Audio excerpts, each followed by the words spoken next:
Uh-oh. Hey, welcome in, y'all. We here. We ready. And first pick, Anthony Edwards, man. I mean, we all kind of expected it. First of all, welcome in. We know it's Anthony Edwards, so now that we got that out the way, I'm Dylan Matthews. We got Symone Stanley here. Sub her up at SymoneWithTheSports is down below if you can't see it now.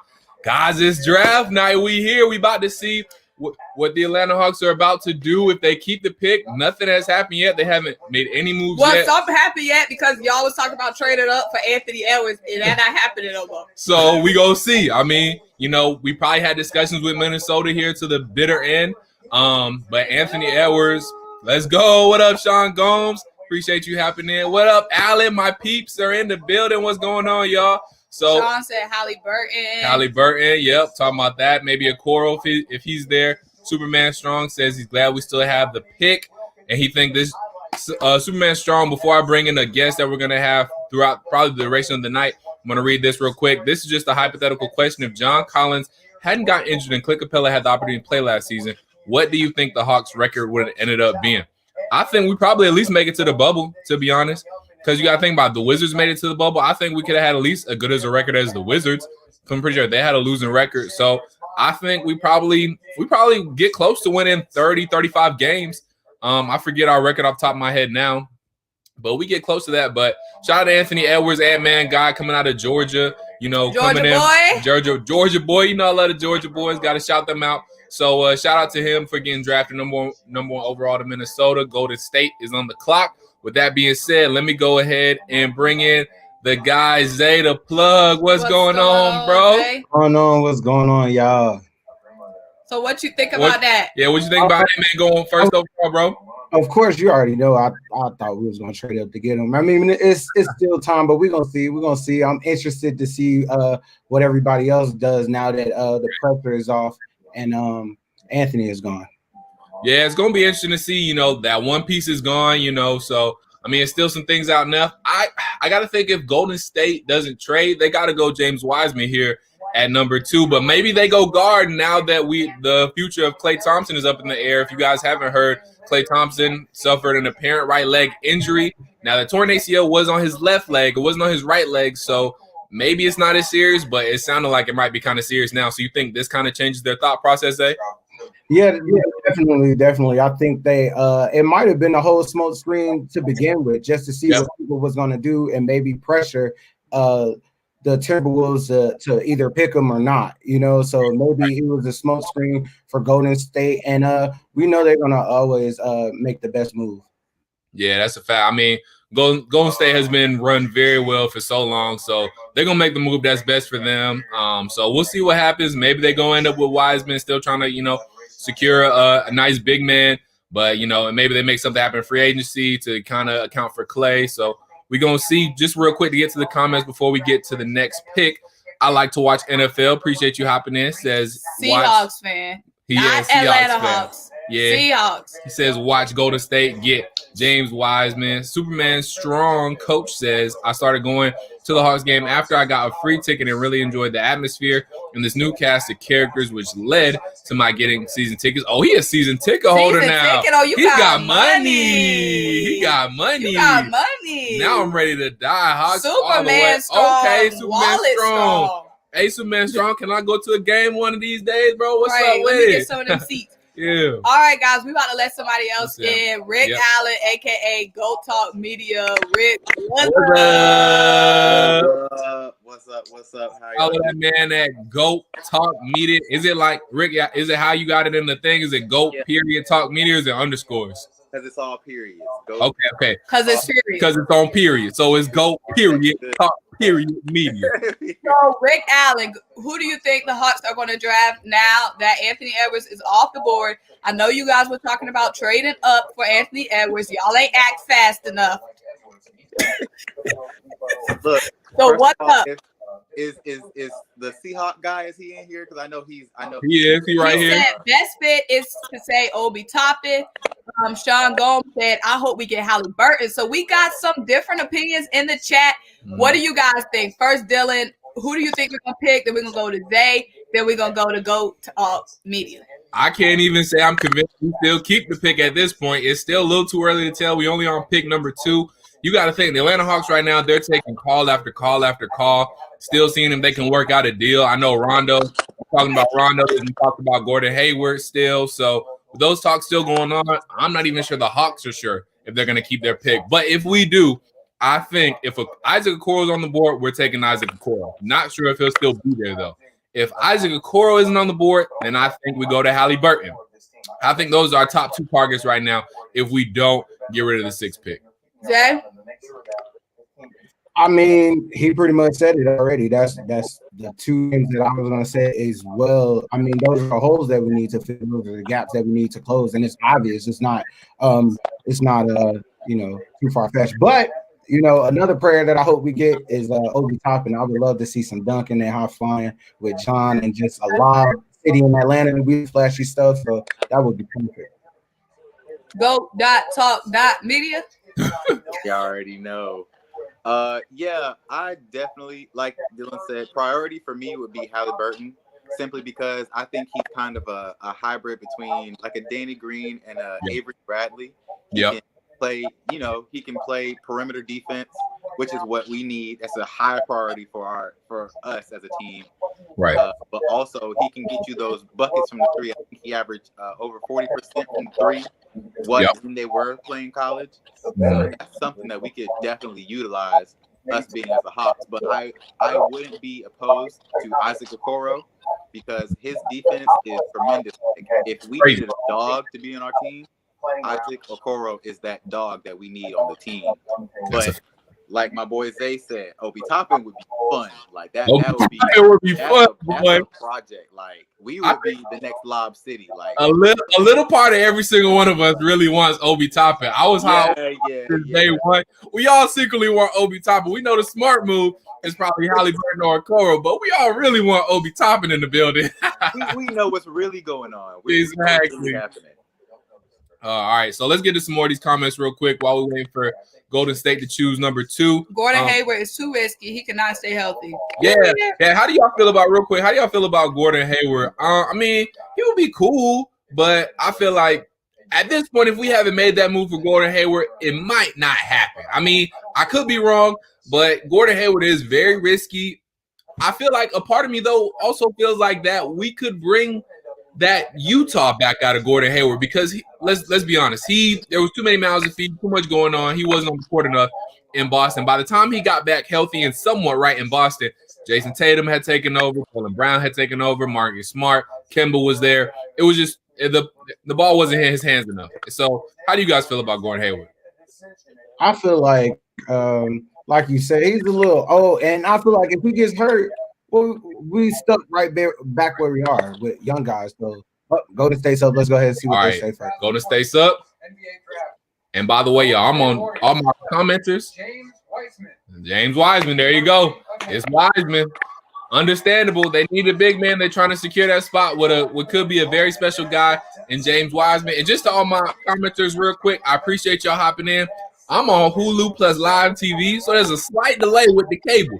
So if y'all on cable, don't ruin it for us, all right? They delayed in the comments, so the delay is probably catching up. Oh, okay, good. All right, cool. All right, so I forgot what I was saying, but the James Wiseman pick, this is crazy. Y'all already know a 7-foot runner with them boys. This is what we fear. We didn't want them to do this, but this is obviously the future, and it's about to get real crazy. So, yeah, I'm happy for this pick. Yeah, I mean, that's a good pick. Oh, go ahead, Rick. Go ahead. The Warriors essentially just redrafted Joel Embiid. If we're being honest here, that's who they just drafted. And if you told me Joel Embiid just joined the Warriors, I'm frightened.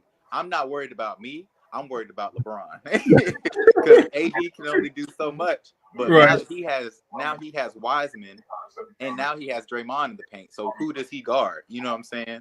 Mm-hmm. So the Warriors did what they had to do with this pick. Regarding Clay and his injury, that's a whole other situation that they'll figure out. But I don't think there's a problem with Steph, Wiggins, Draymond, and Wiseman as the starting lineup.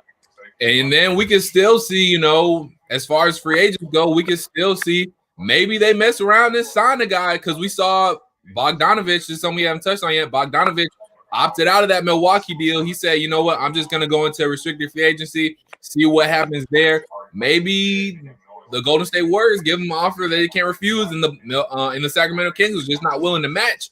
So we'll see. Maybe they can pull something like that off. That would be a good fit to go around with those guys. He's kind of Klay Thompson-esque, and I wouldn't say he's on Klay Thompson's level, but he's a good player and a knockdown shooter. So maybe Golden State pulls something off there in the realm of free agency or something like that. But Justin Battle, appreciate you hopping in the live and joining us. He said Wiseman isn't Embiid. He'll be a modern DeAndre Jordan. I mean, he's got the chance to be special, though. They're showing the highlights of him right now. I think his floor is probably like DeAndre Jordan because he's already, I think, more offensively skilled coming in than DeAndre Jordan was. DeAndre Jordan, when he first came in the league, all the man could do was catch and dunk. That's literally all he could do. Now, he got better. Chris Paul was helping him with that. But Wiseman, I think, it already has more offensive skill than DeAndre Jordan. Athletic-wise, yeah, they're around the same. But he's more athletic than Joel Embiid, and I think he's got just as much offensive talent as Embiid does. So I feel like his ceiling is definitely Embiid or even better than Embiid, and his floor is definitely DeAndre Jordan. But I think he's coming in already kind of close to DeAndre Jordan's level. If you tell me that he's not going to Steph Curry and Klay Thompson shooting camp, you're lying. Exactly. That's exactly what I was going to say. Why are you on a team when your shooting guard in his career has never shot below 40% from the three, and you have Steph Curry who could blindfoldly shoot it anywhere and make it? That's a fact. You're gonna be like, come on, James. Stephen Clay's like, come on, James. Let's get you behind the 3-point line just for kicks and giggles. Yeah, man, a marksman. Then he started not just that. You still got Draymond and Steve Kerr. You got them to drill that heart and that toughness into a big man. We ain't seen that since like Shaq. So we definitely to have a big man with some heart and that it's going to really test Embiid. It's really going to test the big men out here that are still out here, and we still got to see Boogie come back. You know, the big men with heart. They're far and few between. So he's definitely going to get some of these European guys and some of these foreign guys, a little muscle and let them know that we can do something too. And then another point on James Wiseman, that floor is going to be so spread out for Golden State because, they're so great with their space and so great with that ball movement. He'll probably, to start off, get a lot of one-on-one matchups there in the post, which he'll probably have a favorable matchup in. He's a 7-foot big dude who's athletic. He's got a pretty good post game. He can give you a little turnaround jumper. So he'll have some one-on-one matchups that are probably favorable that he can take advantage of. And with that spacing with Golden State, if they do try to double team him, he can kick it out and hit one of his shooters. So I think this is probably the best situation for James Wiseman coming in. He said Wiseman's like a Chris Bosh, better defensively. I have something to say about that. Hold on. They said the same thing about Joel. You said they said the same thing about Joel? They said Joel was the same person. He was Chris Bosh, but better defensively. And we only saw, 5 games from LaMelo. Easy. To Charlotte. Look at LeVar. LeVar sitting there being quiet. LeVar like, I don't need to say nothing else. I already got 2 of my kids in the league now. Yeah. He's not even bothered. He's not. He's like, yeah, that's number 2. So him next to what's the good point guard name in young point guard in Graham? Yeah, Graham. Yeah. I feel like not even just that. I feel like him being able to be a god in his own, him be able to have a team of his own. That was hard to find for him. I feel like that's what took so long. Is he definitely, they didn't want to cap his ceiling because of the hype. His dad already, kind of squanders a lot of things. So for him to be advanced, to have a team of his own and start young and have to prove himself, this is definitely going to give him a lot of heart. And I feel like we'll get the most out of him seeing him go to Charlotte. Exactly. And, Charlotte's trying to find that dude to replace Kemba Walker just to keep it 100. And this is kind of do it. LaMelo Ball is going to bring in that star power that Kemba did. He's going to help sell tickets with Devontae Graham. And we heard, I think it was Michael Jordan. I saw a tweet that said, Michael Jordan gave his sample of approval on LaMelo. So at that point, I guess we kind of knew what was already going on. So, yeah, he in there. It should be a good fit. MJ likes him. If MJ likes him, we at least got to get a boy a chance. So he said Halliburton and we have a future dynasty? I mean, maybe Sean, maybe that might be a little bit of a stretch thus far. I got to see Halliburton first. I like the highlights. I like him on film, but I got to see it carry over to the court, and I got to see it carry over to the game. So we see. Just Battle says LaMelo can be a 6'7" white chocolate. He's got. Would he just be regular chocolate? White chocolate, like light chocolate versus dark chocolate. I guess he would still kind of call that man Oreo. He a Oreo. Yeah, he a cookie and cream. That's he a cookie and cream. LaMelo can be a 6'7" cookies and cream.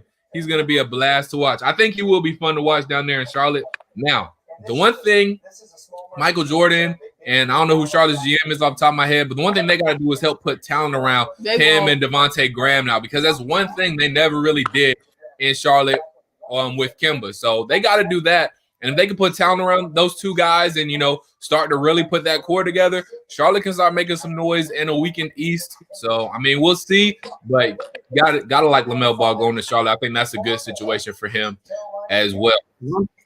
I'll say that because he has so many followers, I feel like Jordan would be forced. You see, he's trying to turn over a new leaf with the documentary he just put out. He's trying to be more active and trying to keep up with the times. So I don't think we'll run into the same thing that we've ran into in the past. I feel like him having so many followers, he's gonna run that team. I promise you.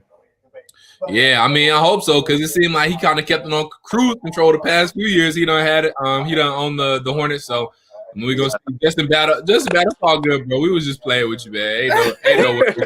I was with you. We was right here. I was saying. I knew what you was saying. We was just playing. And number 4, now draft begins for us. Still wanting Okoro. Yeah, I mean, like I said, I would love Isaac Okoro, either him or honestly Halliburton right now. I'm ready. Somebody make a trade. Jay Billis is saying that the best available is right now, in his opinion, is Tyrese Halliburton. Number 3, he has Isaac Okoro. So.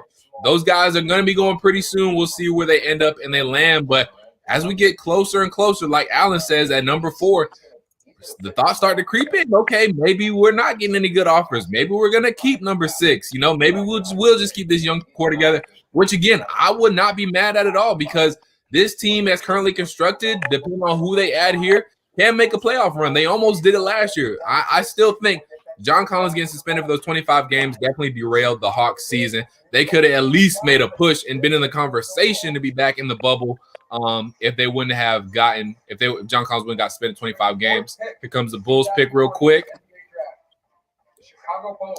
Who they picking, Adam?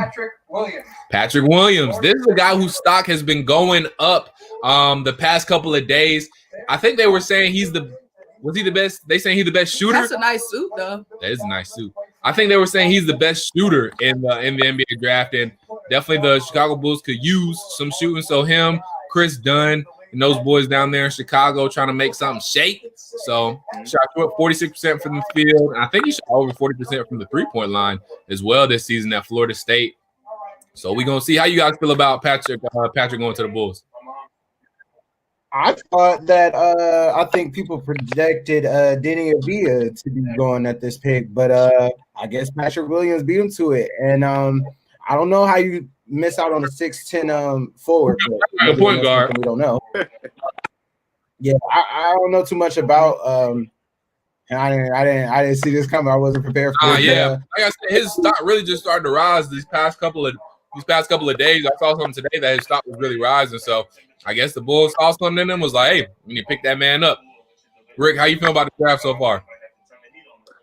So far, so I would say so good, but I would have expected, like you said, I would have expected Denny to go to the Bulls, but I'm not exactly taken back that they didn't take him, just because they have that other, athletic 3-point perimeter kind of small forward rather than like the big bodies that they already have.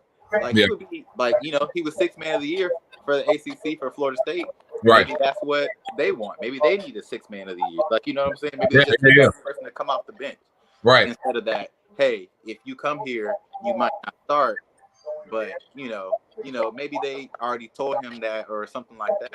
And hey, you might not start, but we got a plan for you. Yeah, and he can go ahead and grow into the position and stuff like that.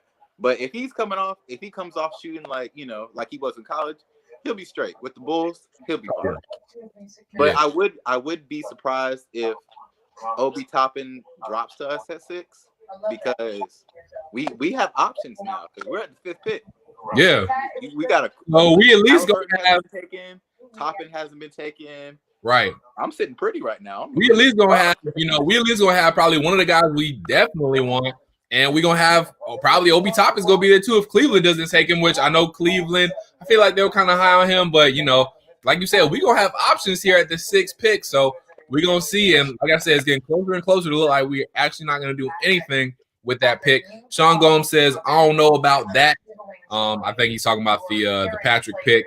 So I mean, yeah, like I said, I don't think a lot of people were, looking. He wasn't a highly scouted player coming into this draft. So we're gonna see they talking to him now, interviewing him. But yeah, guys, I mean, I'm excited. I mean, if we're bringing in some more young talent, I'm cool. Not giving up anybody. Go super hard in free agency, not having to give up any assets. We can try to sign a guy like Joe Harris. We could try to sign. Maybe we even try to make a run at Bogdanovich now that he opted out of that Milwaukee deal. So we'll see. There's a couple of ways we can go in free agency as well if we do, in fact, try to keep this pick. So, hey, everybody in the comments, appreciate y'all joining us on this NBA draft live. It's a party. Turn up and make sure y'all hop in the comments and tell me which way y'all think the Hawks are going to go. Clifton Johnson says the Cavs about to take Obi. Sean, you about to get your wish. I think the Hawks might take Tyrese. So where do y'all think, Zay and Rick, where y'all think the Cavs might go right here in number 5? I don't know if they're gonna pick another big man because they still, dealing with Kevin Love. I think isn't Tristan still over there, so they still got to figure out what they're gonna do with those two guys. So I'm not sure if they want to take another 4 at this point. So you might get lucky and get Obi, and maybe they might take Denny of you. Yeah, maybe. I can see them taking a guy like Denny, especially if he's still there, because Denny may not want to think that he was gonna fall all the way down to Cleveland. Rick, what you think? I think Denny might end up with the Cleveland Cavaliers. Not gonna lie to you, just because they have that he's a spreader. Like he's a wing. He's gonna shoot the 3. That's what they need. You're talking about the Cavaliers that back to back went and got 2 point guards. Well, since that I don't know, but they also have like you said, Kevin Love, and they still have Andre Drummond. If I'm correct. He picked up his player option, and he's still playing with the team. Yep.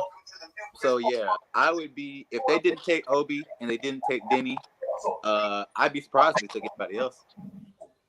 Yeah, honestly, yeah. Unless they decide to go like how we going there in a Okoro Halliburton, then, yeah, I'm not sure. Sean Gomes says, yes, sir. Obi plays no defense. I mean, you say what you want about Obi's defense. We play no defense. We do play no defense, right? Yeah, but I mean, and that could be the deciding factor. We do need a defensive guy. Symone just said it. We do need to step up on the defensive end for sure because we can score with the best of them. We just need to find some guys, like Rick, you were saying earlier, who got that dog in them and gonna lock some folks down. So we're gonna see what happens here. They went to commercial break. They got to build up some suspense before. Yeah. They getting towards the trading part of their well, maybe exactly. Somebody about I was about to say that. Maybe somebody about the trade. You're about to get Gordon Hayward. I feel like they might be trying to get that defense though from a vet. They might not trust a rookie with that defense. They might be trying to just go straight offense, get the fans because we still a new Atlanta. They still trying to get our love and our support. So maybe they still want to get us in the stands and get us happy and get that defense from some vets out there. That's a fact. I mean, hey, if you get Obi, you definitely gonna get some people in the stands because he was definitely obviously all his accolades that he got, Nathan's Player of the Year, all the awards he got this after this season. He'll definitely get butts in the seats. So we're gonna see. But I think some of the fans will understand too. The more advanced Atlanta Hawks fans will understand the pick behind Okoro or Halliburton as well. Let's see. Alan Brooks says if we take Denny, I ain't mad. I guess. I think now though it's Halliburton or Okoro. And I wouldn't be surprised if for whatever reason the Cleveland Cavaliers don't take Denny. If Denny falls to us, do y'all think that's somebody we might go after? We got a lot of wings. So I'm not sure. What does he fit? Is he coming behind John? Are we trying to develop Cam? What are we doing? So I'm not sure if he fits with us, but maybe we might use him as a piece to trade. That's possible. That is also a good point. That we could see a deal like that. Maybe the Hawks, if they can't trade for a veteran, they just trade where they're at in the pick and try to trade back. But we got Cleveland selected now. Let's see what we get. Okoro. So Okoro is gone. Okay, and then we just got word from Adrian Wojnarowski on the Twitter that the Hawks are actually looking at getting Onyeka Onkongwu with the number 6 pick, power forward out of USC. Now, this is an athletic guy who has pretty good offense. I think he has the 3-point shot in his arsenal. So we'll see. That Woj just tweeted that out. So that's coming from Woj. Maybe we're going with Onyeka Onkongwu. I did a video on him way back when I put him in with OB, Isaac, and I said Onyeka could be a guy we target too. So maybe it comes full circle. Maybe we get Onyeka, but Isaac Okoro, the Cleveland Cavaliers are getting a straight dog and a guy who has a pretty good offensive potential at the end. But again, he's going to bring the Cavaliers some much needed defense. I feel like they were saying Okoro was better than Weissman. So let's see. This will be great. I'm all for having a big man saying that we gave Deadman a contract again. I didn't even understand the point of sending him away and bringing him back for more money than we had. I don't get that. But hopefully, if that's what it is, then I'll take a big man definitely. Yeah, I mean Okongwu is a good young big man. So maybe if we draft Onyeka, maybe this could mean the movement of a guy like Dwayne Deadwood, the movement of a young guy, maybe like Bruno Fernando, even though Bruno did get some good minutes towards the end of the season last year, it could mean, something like that. So we're gonna see. But yeah, I just for a good pick for the Cleveland Cavaliers. Open the gate. Appreciate you hopping in. He says IDK, but I think Denny is better than Okongwu. So at this point, Boston want that kid from USC. Might be a trade for Gordon. Okay. All right. Well, appreciate you, the insanely handsome Mr. Dingleberry. That's a funny name. So maybe that could be a thing. Is that you just touched on it? Maybe we draft a guy and he's part of a trade. So, like I said, man, there's so many options for the Atlanta Hawks right now, and that's what made this draft and this offseason so intriguing and so interesting because there's so many different ways the Atlanta Hawks go to get to their ultimate goal. So we got Kwame Kamea, I hope I said that right, is saying trade Gordon friend, talking about Onyeka Onkongwu if we do draft him. Clifton Johnson says, I heard that the Hawks have signed Rondo. Does anyone know if that is true? We'll get a look on that. But while we're on the topic of Rondo, while we wait for the Hawks to make their pick, would you guys feel good about him, a guy like Rondo? I would like it. He's a vet dude. Obviously, championship experience. He got 3 of them things now. And I think this is a guy, Rondo is a smart enough guy, veteran enough guy where he could play next to Trae Young and they could still make that work. What do y'all think? He got 2 rings. You said 3. Oh, yeah, he got 2, my bad. I'm all for giving anybody the toughness. I'm a tough player myself, so I feel like he's gonna give Trae bring Trae down to earth, and he tweets a lot. He smiles a lot. Kind of give John a little bit of that smiling energy, and pretty much allow them to grow up and be a lot more mature. Yeah, like you said, I think you hit it right on the head. I mean, he would definitely, like I said, bring some veteran presence in, definitely get Trae more focused. I think he can make Trae more of a better overall point guard. Obviously Trae is a good scorer right now. He's a pretty good facilitator as well, but make him just a better overall point guard with his decision making. He can help him a little bit with his ball handling too, even though Trae has pretty good handle, can help him with ball handling. And like you said, this is basketball IQ overall, just making him a better overall player, making him smarter. So I would like that for the Atlanta Hawks.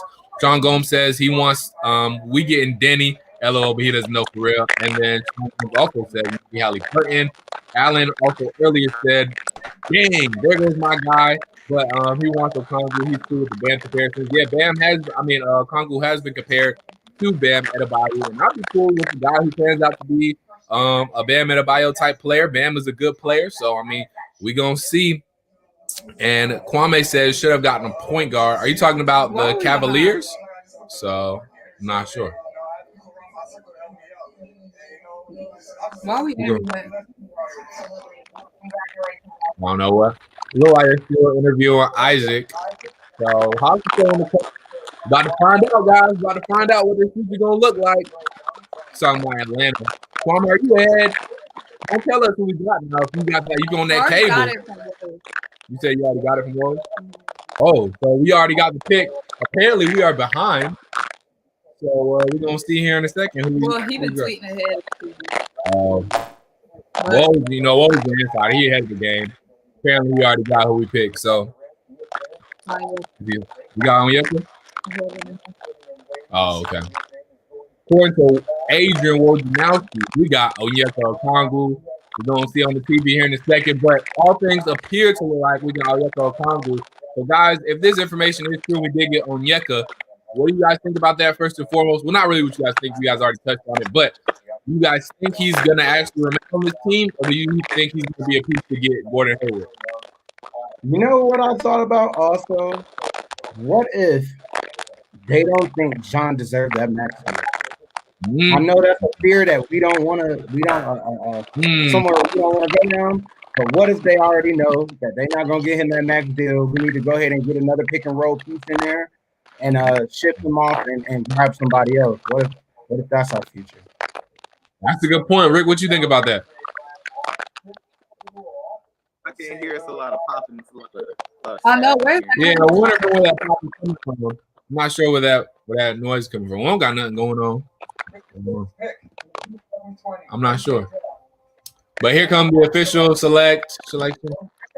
And it's Onyeka Onkongwu. So we already know we can trust their Woj. So we got Onyeka Onkongwu. Like I said, this guy has been compared to Bam Adebayo. He has a 3-point shot in his arsenal. He was in 2019, 2020. He was on that first team, all Pac-12 power forward coming out of USC.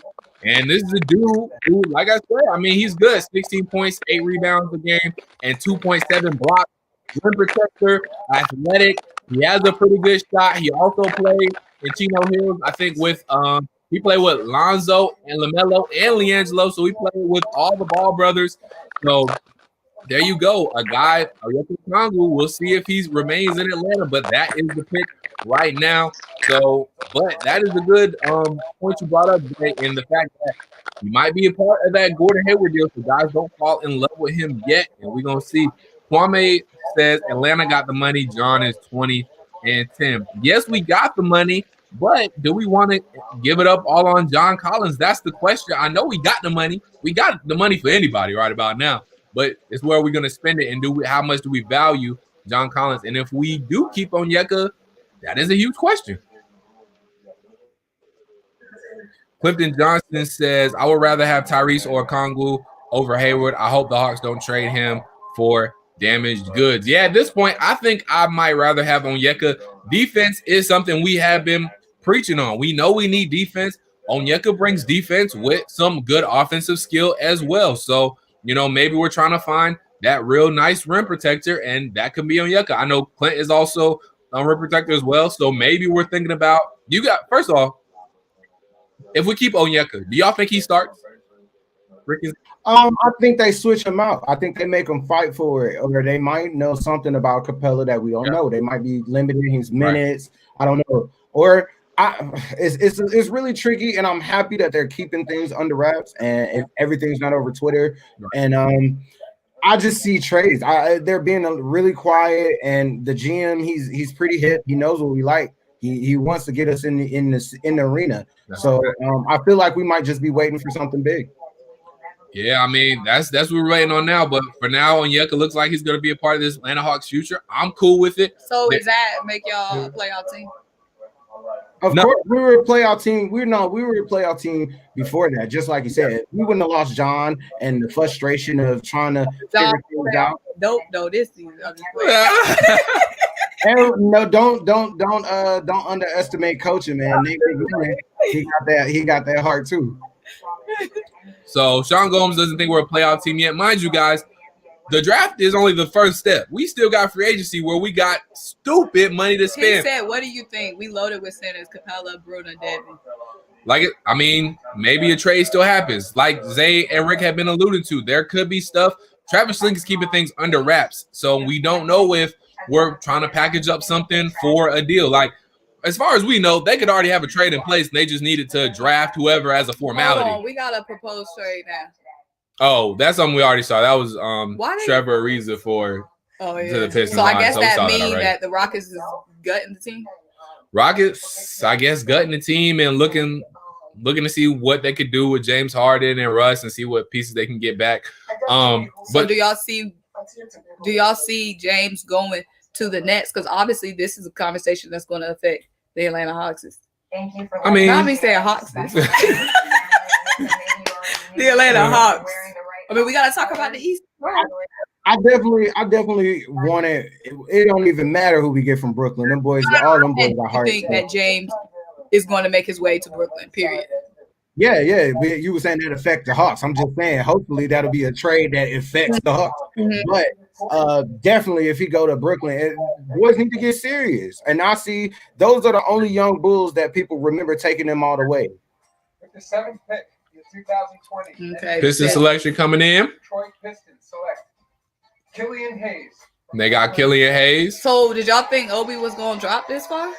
No, not at all. Not at all. I mean, I thought there might have been a potential for Obi to drop this far because I feel like there was a lot of hype on Obi coming right out of the season directly.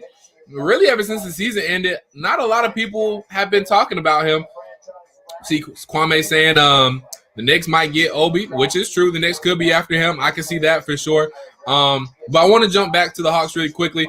Zay, what you said, yes, I believe the Atlanta Hawks were definitely a playoff team before the whole John Collins thing happened. And now with the fact that we got Onyeka, I could possibly see Onyeka starting like you said, that maybe we switch him in and out.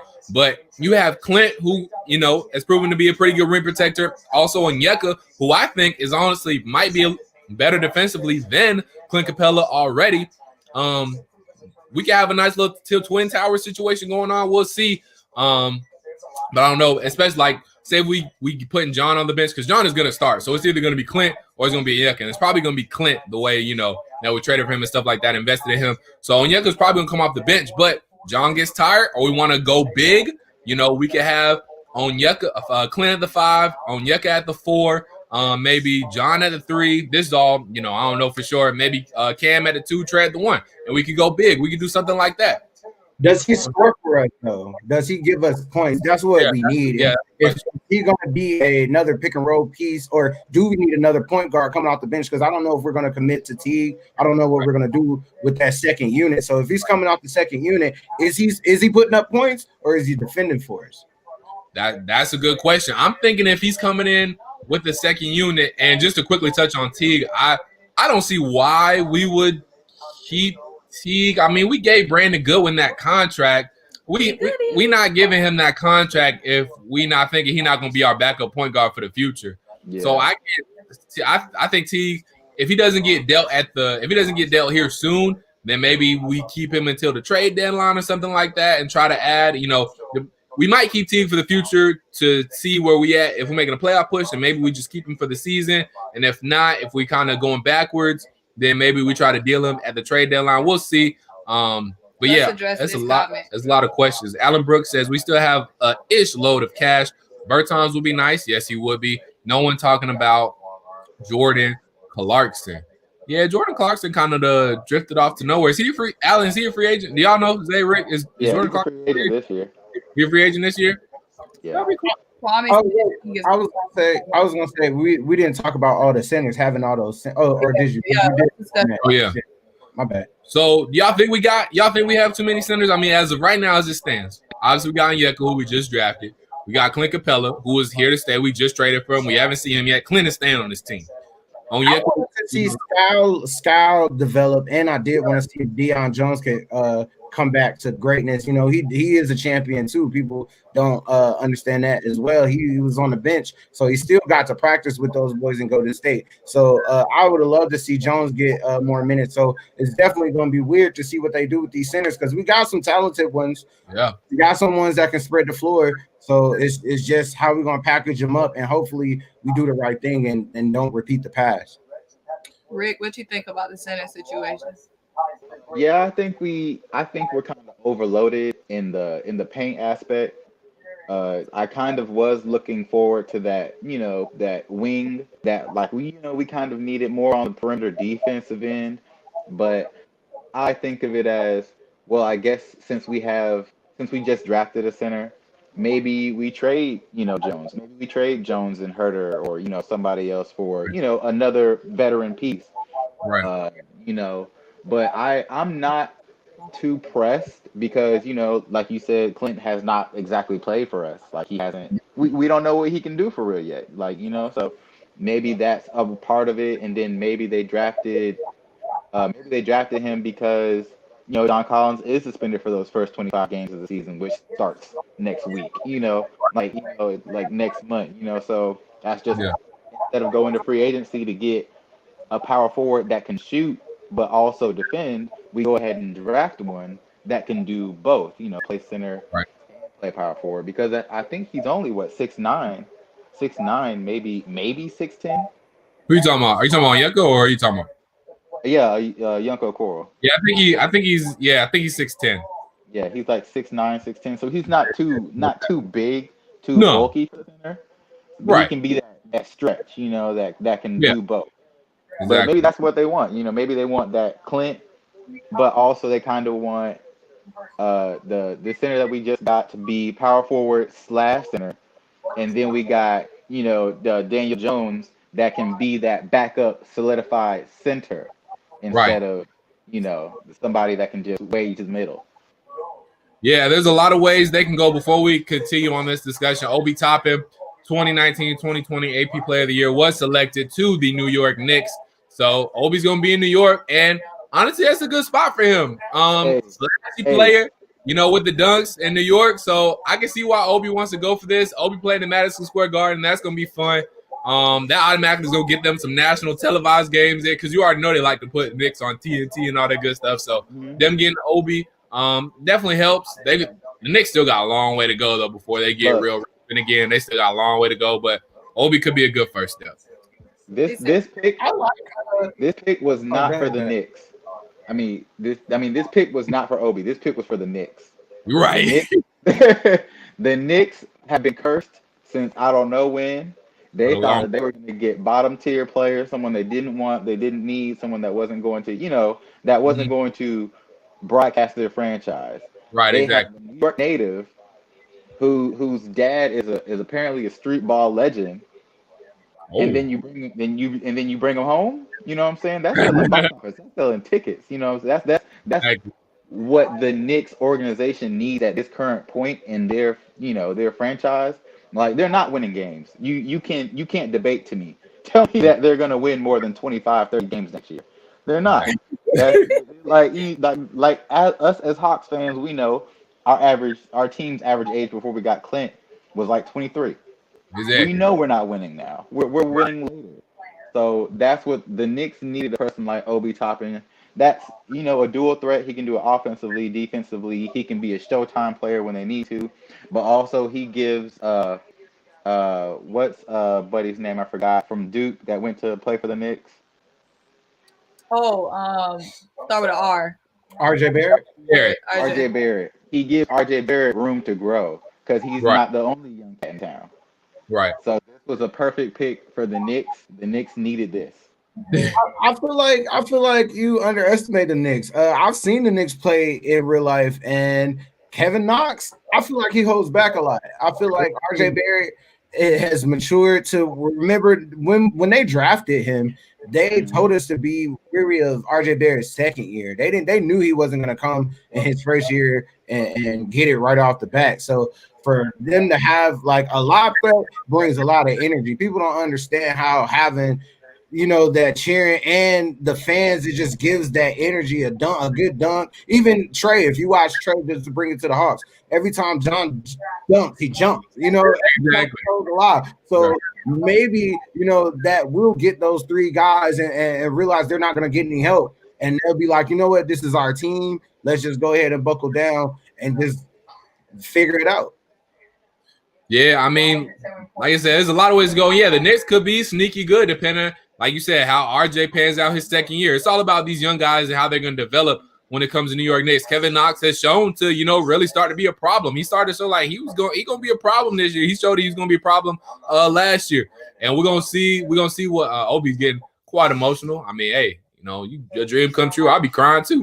Anyways, so we're gonna see the Obi's a good pick for them, not only as far as the future goes, but selling tickets right away. As far as that goes too, it's a good pick for them. Yeah.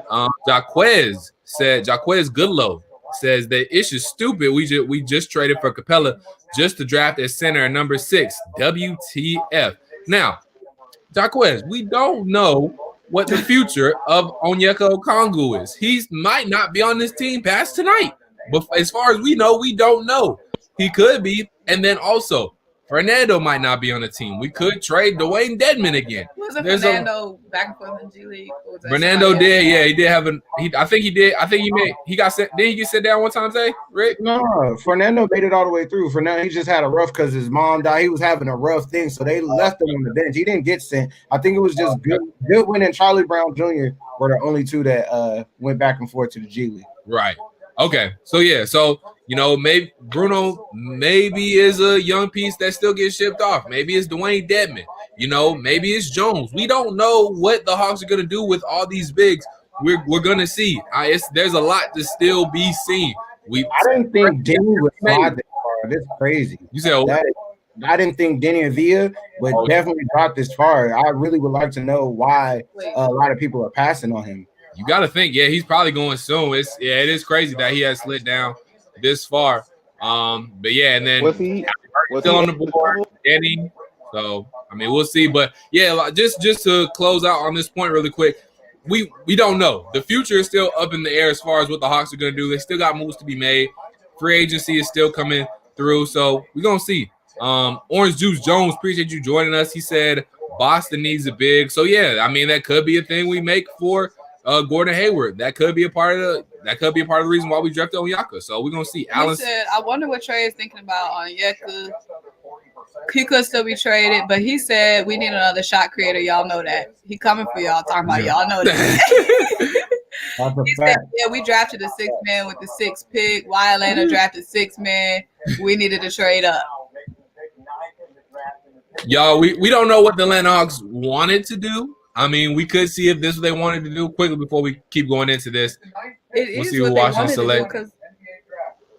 Washington Wizards select Denny Avdia. And there goes Denny. Denny going to the Wizards. That's a sneaky good pickup for the Wizards.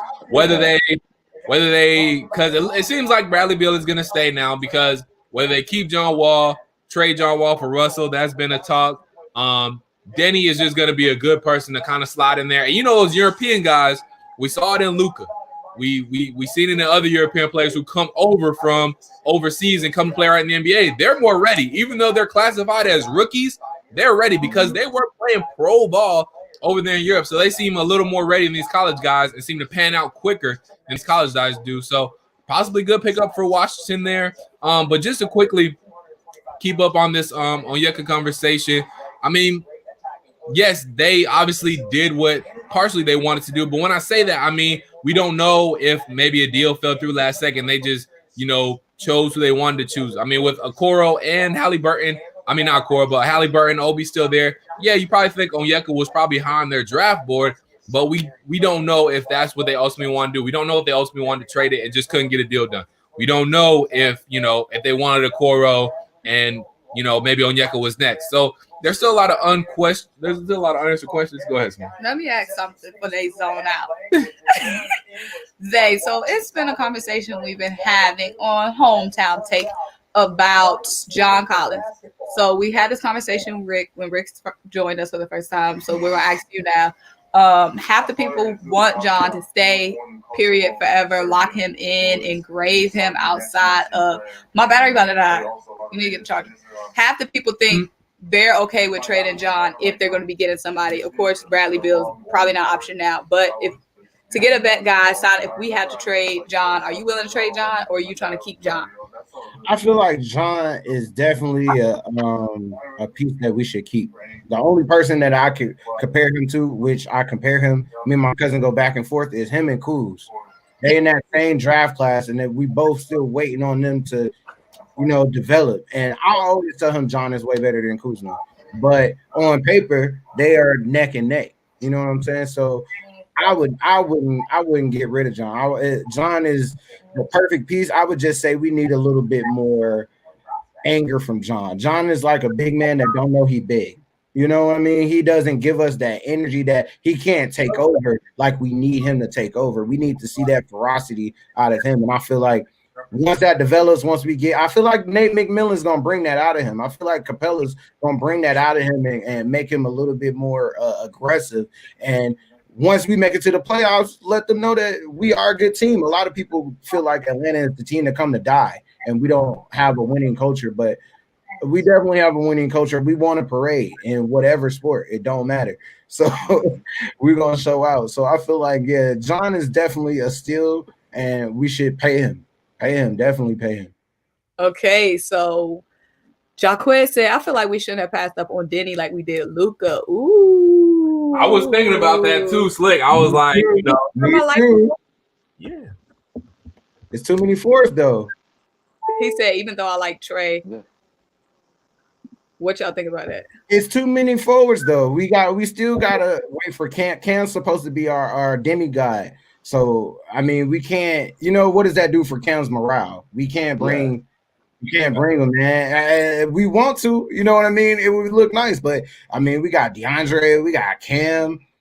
We trying to figure out what we're gonna do. So I don't think that would be a good move. I mean, we would have to drop them off with somebody else. That would make Atlanta look bad business-wise, like we don't take care of our players. So I definitely don't think. I feel like keeping Cam and figuring out what we're gonna do with DeAndre and subbing them out. I feel like we're good at where we're at. So Trey said, only way I'm trading Collins is for Zach LaVine, or Bradley Beal. John is one of those few 2010 guys in the league. He said, got to keep Collins, but I wouldn't give him the max. What about y'all? Would y'all give John Collins the max? Heck no. I say yeah. I say he a max. I say he a unicorn. What's it to get 10 more points at the line?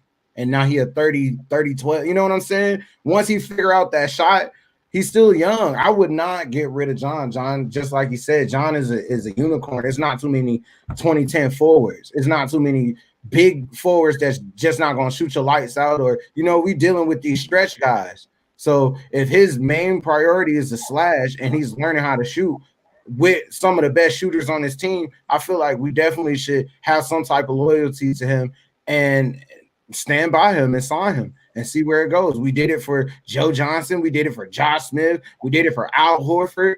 We definitely could do it for John. Mike Bibby. Yeah, Mike Bibby. Said Denny is no Luka. I don't think we traded Onyeka. We traded Collins and Dedmon. Oh, you going to make a mad orange juice because they don't like it when you talk about trading John Collins. So we got some word in from Shams. Sham says Phoenix is selecting Jalen. Oh my bad, y'all. Wrong news. No. Shaq West being in the draft. Y'all think he's gonna get picked up? Who? Shaq West. Shaq West in the draft. The rapper? The rapper. The only city I can see like that is Atlanta. That's what I'm saying. Like, let's do something exciting. Maybe stay tuned for number 50. Maybe for number 50. But how y'all feel about Halliburton still not being picked up yet? And the fact that y'all selected the Suns. I feel like he might go to the Suns. He might go to the Suns after Chris Paul. Because Chris Paul's getting older. He need a protege. He might go to the Suns. That's true. That's a fact. I mean, yeah. I mean, and then this is all speculation too. We don't know. I mean, I don't know. Atlanta never ever publicly came out and said that we were high on Halliburton. That was just something we all, thought of and configured. They might have not ever been paying Halliburton no mind or Core for all we know. I mean, they probably were. I don't think they weren't paying him any mind, but Onkongwu could have been on the top of their list. That's just something we will never know. Not never, but we not gonna know right now. As far as John Collins thing, though, I do want to comment on that. I'm not sure if he's a max player. Now, he's a big time player. Don't get me wrong. I love what John Collins does. You laid it out perfectly, Zay. He's a shooter. He's a stretch four. He's a 2010 guy. He's been that pretty much in his rookie season. And he's been holding it down since rookie season. He was really the first pick when we were a part of this rebuild. He was the first one. Trae came afterwards. So, I mean, I love John to death. I just don't know if I've seen max quite out of him yet. Because to me, a max player is a dude who got that takeover to me. And I don't think John got that takeover in him. You get what I'm saying? He did say he wants to see John get that dog in him. Yeah, that's what I was. Yeah, she just hit it on the head. I feel like that's a coaching thing. Yeah. What you got to play for. If you knew we were going to tank the first 2 years, I wouldn't show nobody my whole hand either. I wouldn't let you know. Like, people don't even realize that Trae Young can dunk. I feel like he's waiting to show the crowd. Exactly. Wait, I go to the games. Trae can dunk. He got in the practice line. He's just waiting to show that. It's going to be a big deal. He's going to do it in a game. He's going to do it in a game, but wait, has he dunked in a game? What? Nah. No, he can dunk it. He can just run and dunk. At practice. Yeah, but I think they're going to make a big deal out of it because it's Hollywood is so once he does it, I feel like once we get more TV time, they don't want to show that stuff. Okay. They don't want to show that stuff without TV time. We can fill out State Farm seats because last season the seats. the thing about it is though with Zay playing, I get exactly what you're saying, Zay. You saying that once we start to get once we start doing some winning and are in a playoff race, once we get one of them big playoff type of games, then that's when we might see the dunks come out, and then the seats will fill up once we start winning. I ain't worried about the seats filling up. That's something that's gonna happen when we start winning.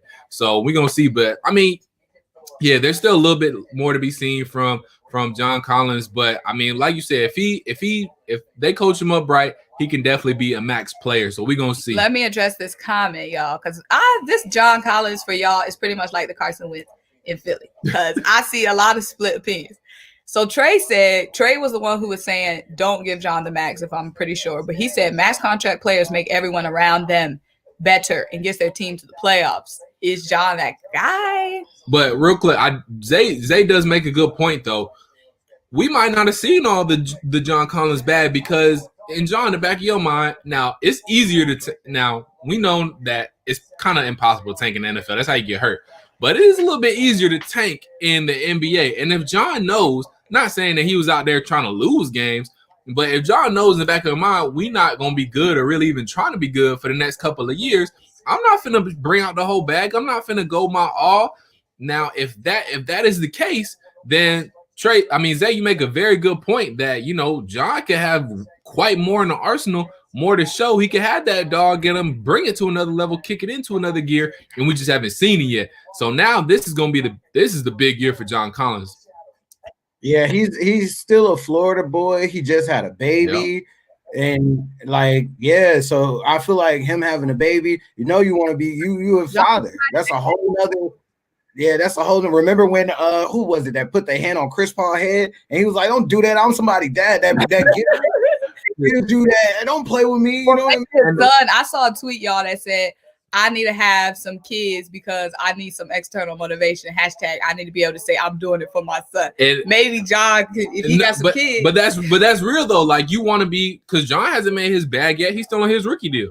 So John wants to secure that bag not only for himself, but now he's doing it for his family. He's doing it for his son for real. So he wants to get that security. So that's another factor for him. So like I said, he's gonna prove it this year. So I could definitely see, and I almost expect to see another gear, another level out of John Collins this season, which is great for the Hawks. And if John Collins shows us that another level, then give him the max deal if he earns it, because he's on that. To me, he's on that path. I just haven't seen max yet, but he's on that path to me. Address this. Allen says Onkongwu, Hunter, Herter, 2021 first round pick for Trae's good friend Donovan Mitchell. Too much? Also, we got somebody saying they like that trade. So I would run that trade, but you're gonna have to give up more than that for Donovan Mitchell. That's I don't know. It depends on how much Donovan, if they really that Gobert beef, if that was really real. If that was real, then he might be low-key trying to get up out of there. And like I said, we still waiting on Atlanta to make a good. We're still trying to figure out what's going on. So that might not be too far-fetched trying to get Donovan Mitchell, because he does have that dog that we're missing. He is that two guard that we are missing to give Trae that relief. And just to touch back real quick on the John Collins thing, I feel like having Clint there to secure that center spot will give John a lot more freedom to understand his role, because trying to, just like trying to lift weight that's too heavy, you're going to do it to prove that you can do it, but having to do it every day, he didn't want to play that center spot nor roll over to that spot. So I feel like him being a true power forward, we'll definitely get to see a lot more out of him. Yeah, and then like you said too about the Donovan Mitchell deal, real quick. But I feel like they probably value Donovan Mitchell, and I want to get your opinion on this too, Zay. I feel like they value Donovan Mitchell more than they do Rudy Gobert. So if it did come down to the fact that he will only want to leave Utah because of Rudy Gobert, I think they'll be like, hey, now hold on, in Utah. We'll get rid of Gobert if you will stay here. So I feel like if that's the only reason, not saying that it is, but if that's the only reason he would want to leave Utah, I feel like they would do whatever they got to do to keep him there, ship Rudy Gobert out quick, fast, and in a hurry. But we don't know. So like you said, there might not be, when you break it down the way you did, it's definitely not too far-fetched. And then quickly, I want to go back to this comment real quick. Kwame says, what is y'all hate on 2010 and 1.5? There's no hate on it. It's absolutely no hate. Like I said, he's on that path to the max. I just need to see a little bit more from John Collins. Not even necessarily on the production side. I want to see him be able to take over a game, put the team on his back, that sort of thing. I've seen Trae do that. I haven't seen John Collins quite do it yet. Now, like I said, he might have been holding back. Like Zay said, he might have been holding back because he knows there's no point in me going all out, risking an injury when this team not even going to the playoffs for the next couple of years. I get that, and I understand that. But I got to see it this year because this team, I think, is all in for the playoffs. So I need to see it this year if John Collins is on his way to a max contract. I feel like this is Devin Vessel for San Antonio. That is big for the Hawks. We might be looking at that DeRozan pickup. This is huge. If we get DeRozan, it's over with. We get DeRozan, we nasty. Yeah, so they're already moving forward, which we knew. We knew he was unhappy in San Antonio, but the GMs are going to do what they're going to do. So to actually see that they are looking towards the future with another guard. I don't think the Lakers going to lock in DeMar. Not at all. I feel like that's real Hollywood. That might be too much fluff. Kind of like how Brooklyn was when they were just getting Pierce and Garnett, and it's just like too much after a while. I feel like somebody got to stay alpha. Somebody got to, you got to have your minions, or it's not going to work. DeMar was already he's already leaving a situation he don't want to be in. So to go and still have to be sunned again, if he comes to the Hawks, we're going to praise him. We're going to give him that OG status that he wants, that vet status that he wants. He won't have no problems in the locker room because he's the OG. So, he gonna get more, if we bring in DeMar, he gonna get more hype. He gonna get more respect than I think Vince Carter did. Now, Vince Carter got a lot of respect, but the difference between him and Vince is that DeMar still about it. DeMar still go in there and dunk on you. Trey Bird says, so what about Lloyd Pierce? If we don't make the playoffs, is he gone? Nah, Lloyd Pierce. People love Lloyd Pierce. He not. If we don't make the playoffs, he not out of here. Yeah, he might be here for like the next 10 years, honestly. He's made a staple, even in the civil rights and regular, like Atlanta. I see him everywhere now. So I feel like Atlanta is falling in love with Lloyd Pierce. I doubt that we get rid of him. What were you going to say about? So according to Woj, New Orleans has been discussing trade scenarios with their number 13 pick. Okay. So we might see something there. All right. Moving on. I want to touch on the Lloyd Pierce thing real quick before we move on to this comment by Clifton. So Lloyd Pierce isn't going anywhere. I feel like as long as we're competitive and getting close to a playoff spot, mind you, it's going to be tough for the Hawks not to make the playoffs this season because then they expand. It's like the top 10 teams get in that. Well, the 9 and the 10 are going to be in a part of a play-in. So it's still going to be top 8 in the playoffs, but it's going to be a play-in. So we a top 10 team right now. As the Rollers are not even be in that position though. I feel like we can make 6. I feel like we can make 6 easily. We in the East. Yeah, I feel like we just need. As soon as we make these right trades, we'll be fine. As soon as we make a trade, free agency, because guys, this is not the final product. This is not the final piece of the roster, and we're gonna see it quickly because free agency is 2 days away. Free agency starts on Friday, so we're gonna see the Hawks make more moves. They have to. I think the rule is you gotta sign 90% of your cap. So they got to spend up to 90%. So the Hawks are going to make more moves. The Hawks are going to do what they got to do. And like I said, we haven't seen the final product. So they'll be, like I said, they could probably easily be within a what he got going 6 string. He's showing off that logo. He's showing off that Go Talk Media logo. Go sub it up. I thought you were a bot or something. I didn't know if you was really on there. What? This is giving me real cartoon vibes. Your thing just vibrates. Exactly. That's what we want. We want 90. We want 90s vibes around here. That's what we want. He said, "What does this mean for Kevin Huerter?" Means he probably staying, or he still could be trade bait. I mean, we don't know. I mean, them drafting Onyeka doesn't directly mean anything, but it doesn't take any pressure off of him possibly being moved. So yeah, and then just while we on the subject, make sure y'all sub up GOAT. Talk media because it's on period. You still can find it if you let me see if you can find it without putting the period. And then make sure you sub up XaThaPlug too. Appreciate both of y'all for joining me on this live and rocking with us. We a little over an hour in so far. Appreciate everybody who's been hopping in the comments, coming in the live and showing support. So appreciate y'all. Thank y'all so much for doing that. As we get back on track here, the insanely handsome Mr. Dingleberry says, Nate McMillan in the building now. Coach Pierce looking over his back. I don't think I know a lot of people have been saying that's what that move was, but I don't necessarily think so. I see where y'all are getting at, though. I see where y'all are coming from because, yes, Coach McMillan has playoff experience. I mean, Coach Pierce does too. He was still a part of that rebuild and a little bit towards the end of the rebuild when the Sixers were in the playoffs. So, I mean, I see it, but I don't see it. I think this is more so about Nate McMillan coming in trying to get a head coaching job somewhere else. Look at what Tyronn Lue did with the Clippers. Chauncey Billups might be trying to get back into coaching. I think he's on the was he on the Nuggets coaching staff now or something like that, or is he with the Clips? Yeah, I think he's on the Nuggets. Look at Mike D'Antoni. He made the ultimate son move. He is under one of his players now, and Steve Nash in Brooklyn. Those are guys who are trying to get back in head coaching. So this might be more about Nate McMillan trying to get back into the head coaching game, more so about him replacing Lloyd Pierce. So I just wanted to address that real quick. So moving on from that, Trey Bird says, I fear that if we don't get going fast, Trae Young will go to his home, Oklahoma. That's the thing, though. I think we're going to get going. Like, I get what you're saying. And, yeah, I mean, it's a solid point if we're looking like we ain't moving nowhere. But I think the turnaround starts this year. That's why I have said and they made a move last year. I mean, getting Clint was a big move. Yeah, we just never got to see him. So, and then also, you got to think about this. It's not just what Hawks fans have been saying. Coach Lloyd Pierce said it. The goal is to get to the playoffs. When Trae Young as a player, you hear your coach say that, he like, all right, we trying to be about some business now. So and maybe he'll play a little defense.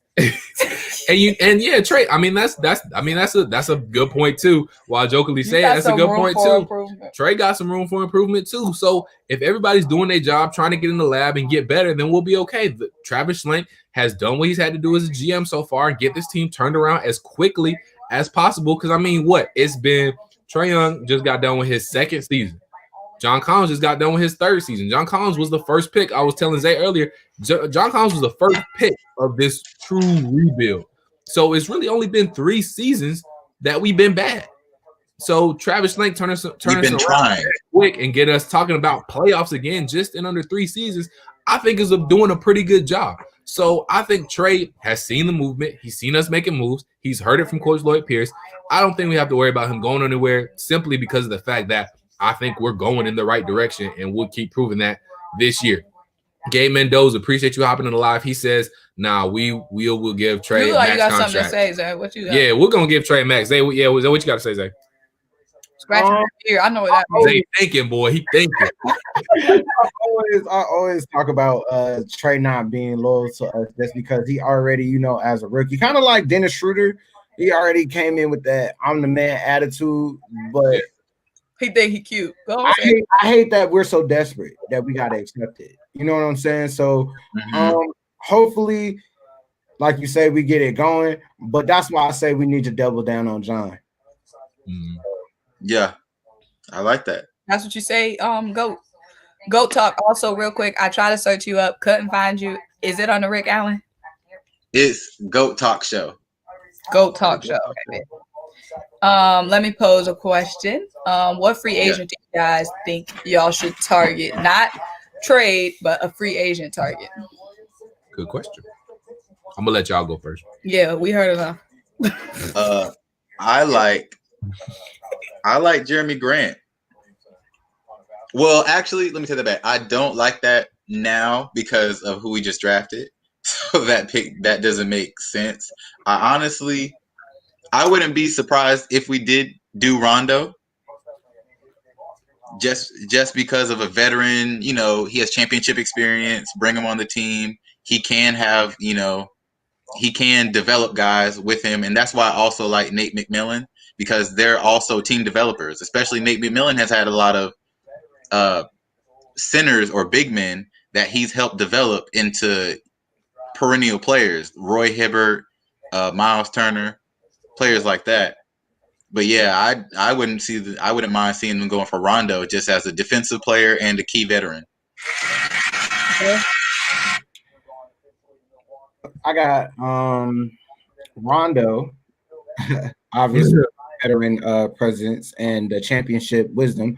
But I also have Gallinari. I feel like we definitely need a committed shooting four to come behind John and help John. Give John some of that. Let's go back and forth, because everybody has their practice squad nemesis. So I feel like Bruno doesn't shoot as well to give John that, stretch in practice. But if Gallinari comes, I feel like definitely. And Kendrick, none. Is it done or none? Done. None.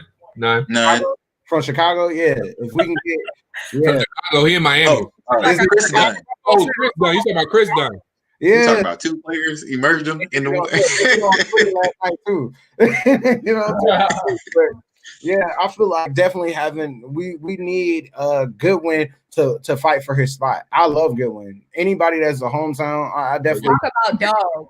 That's a dog right there. Yeah, he got a lot of heart. He came in and dropped a 20-piece, and nobody give him no credit for that. So I definitely want them to re-sign him and see if we can, get it going with another guard and have these, Nate McMillan was a guard. I know he might grab a big guard or something like that. So I don't know, but I definitely want to see some shooting. I want to see some more scoring, and the defense will come. That just comes with having heart.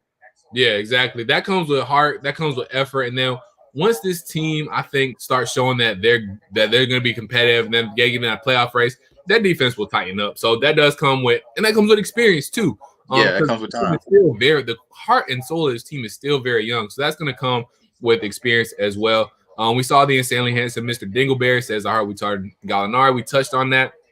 And then Trey Bird, just to answer your question, yes, Joe Harris is a free agent. That is somebody who, if we don't get a guy like Gallinari, if we don't get a guy like Bertans, we should definitely go after a guy like Joe Harris. Joe Harris can shoot the lights out too. Defensively, I don't think he's anything special. Defensively, he's more of a shooter.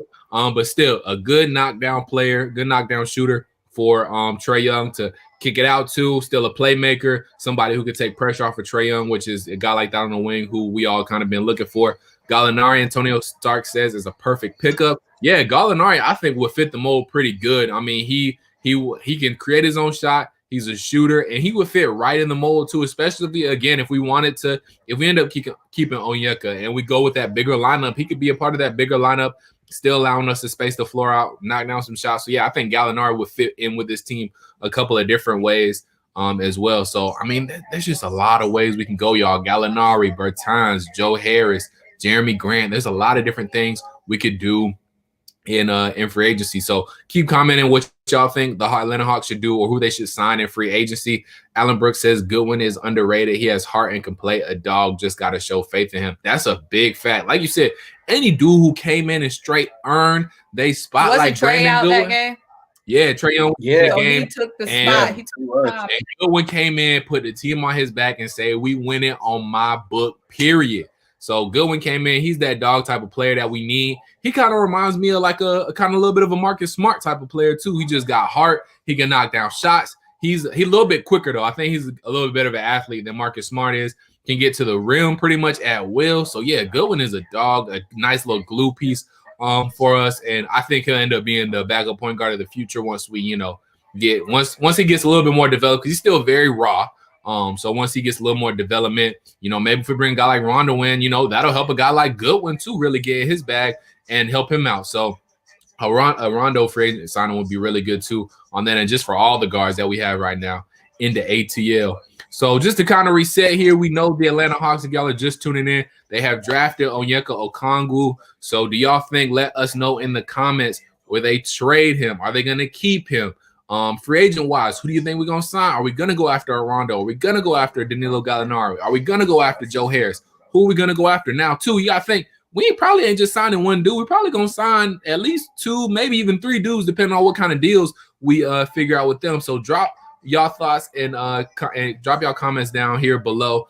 Also, shout out to XaThaPlug TV and Talk Media. It's on period. Appreciate XaThaPlug and Talk Media joining us today. Make sure y'all sub them up right now. They bring you all the hottest content, and we all versatile in here. We can talk basketball. That's the main thing we're talking about right now because that's what's popping. But we talk football too. Sub up Symone Stanley as well. I don't understand why the Falcons don't have a presence like on social media. Why are you talking about us like that right now? We ain't do nothing to you. Hawks fans are Falcons fans. I'm just saying, but it'd be no Falcons talk around the streets. It definitely be some Hawks. But we gonna get in that later. I ain't trying to have all my. You know why? Because it's hate week. It's hate week. We still recover from Super Bowl. We still trying to tuck our tail and come up, and then they start with the season with the craziness. Yeah, we don't have nothing to talk about. He said nothing to say. Not any other Hawks Focus live streams. Any way to support, keep rocking, keep supporting, keep liking, commenting. That's the way you support. The biggest way to support is you sub up all 4 people right here, right now. So sub me up right here, Dylan Matthews. You're already on the stream, so hopefully you already subscribed. You sub up XaThaPlug TV, that's on period. You sub up Talk Media, that's on period. And you sub up Symone Stanley. That's the biggest way to support. Go ahead, get that subscription, because at the end of the day, we all trying to get this money. You dig? Exactly. All right, appreciate you, Gabe. That's on period. Can I interject real quick? I do want to interject real quick about somebody that's on the chopping block. Yeah, Kevin Herter. Kevin does not step up this year. I want him out. Oh yeah, he's done. If we don't trade for Gordon Hayward, he's in the deal. He's in the package. If we trade for anything else, he's in the deal. He's in the package. He's a person that we can cut. But your audio is, I appreciate this. Your audio is coming through much clearer. So shout out, Go Talk. Why you had to do that, man? Like that? No, period. I'm back on this thing. I told you. I don't know what was going on. I was on the phone, had to transition to the computer. Here I am. Now y'all got the logo. Y'all got to deal with it.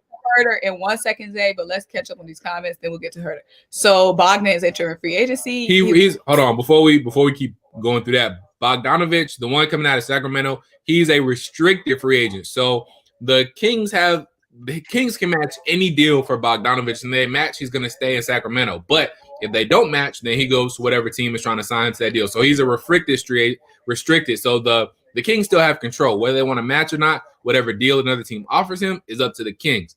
So he's not an unrestricted free agent where he can just sign wherever he wants and goes wherever he wants. So he is a free agent, but he's a restricted free agent. So he said Brandon Goodwin contract is only $100K guarantee, and they can save $1.6 million by renouncing his rights. Don't do be good like that. Keep be good on that roster. $1.6 million ain't nothing to us.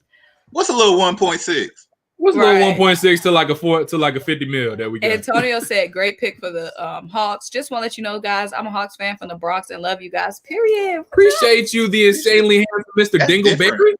And we love your name, bro. We love your name. I love when you drop a comment because I love saying that name. And we rocking with the money in your pick. That's what we talk about. All right. That's what we're trying to do. A Hawks fan from the Bronx, he must be dangerous.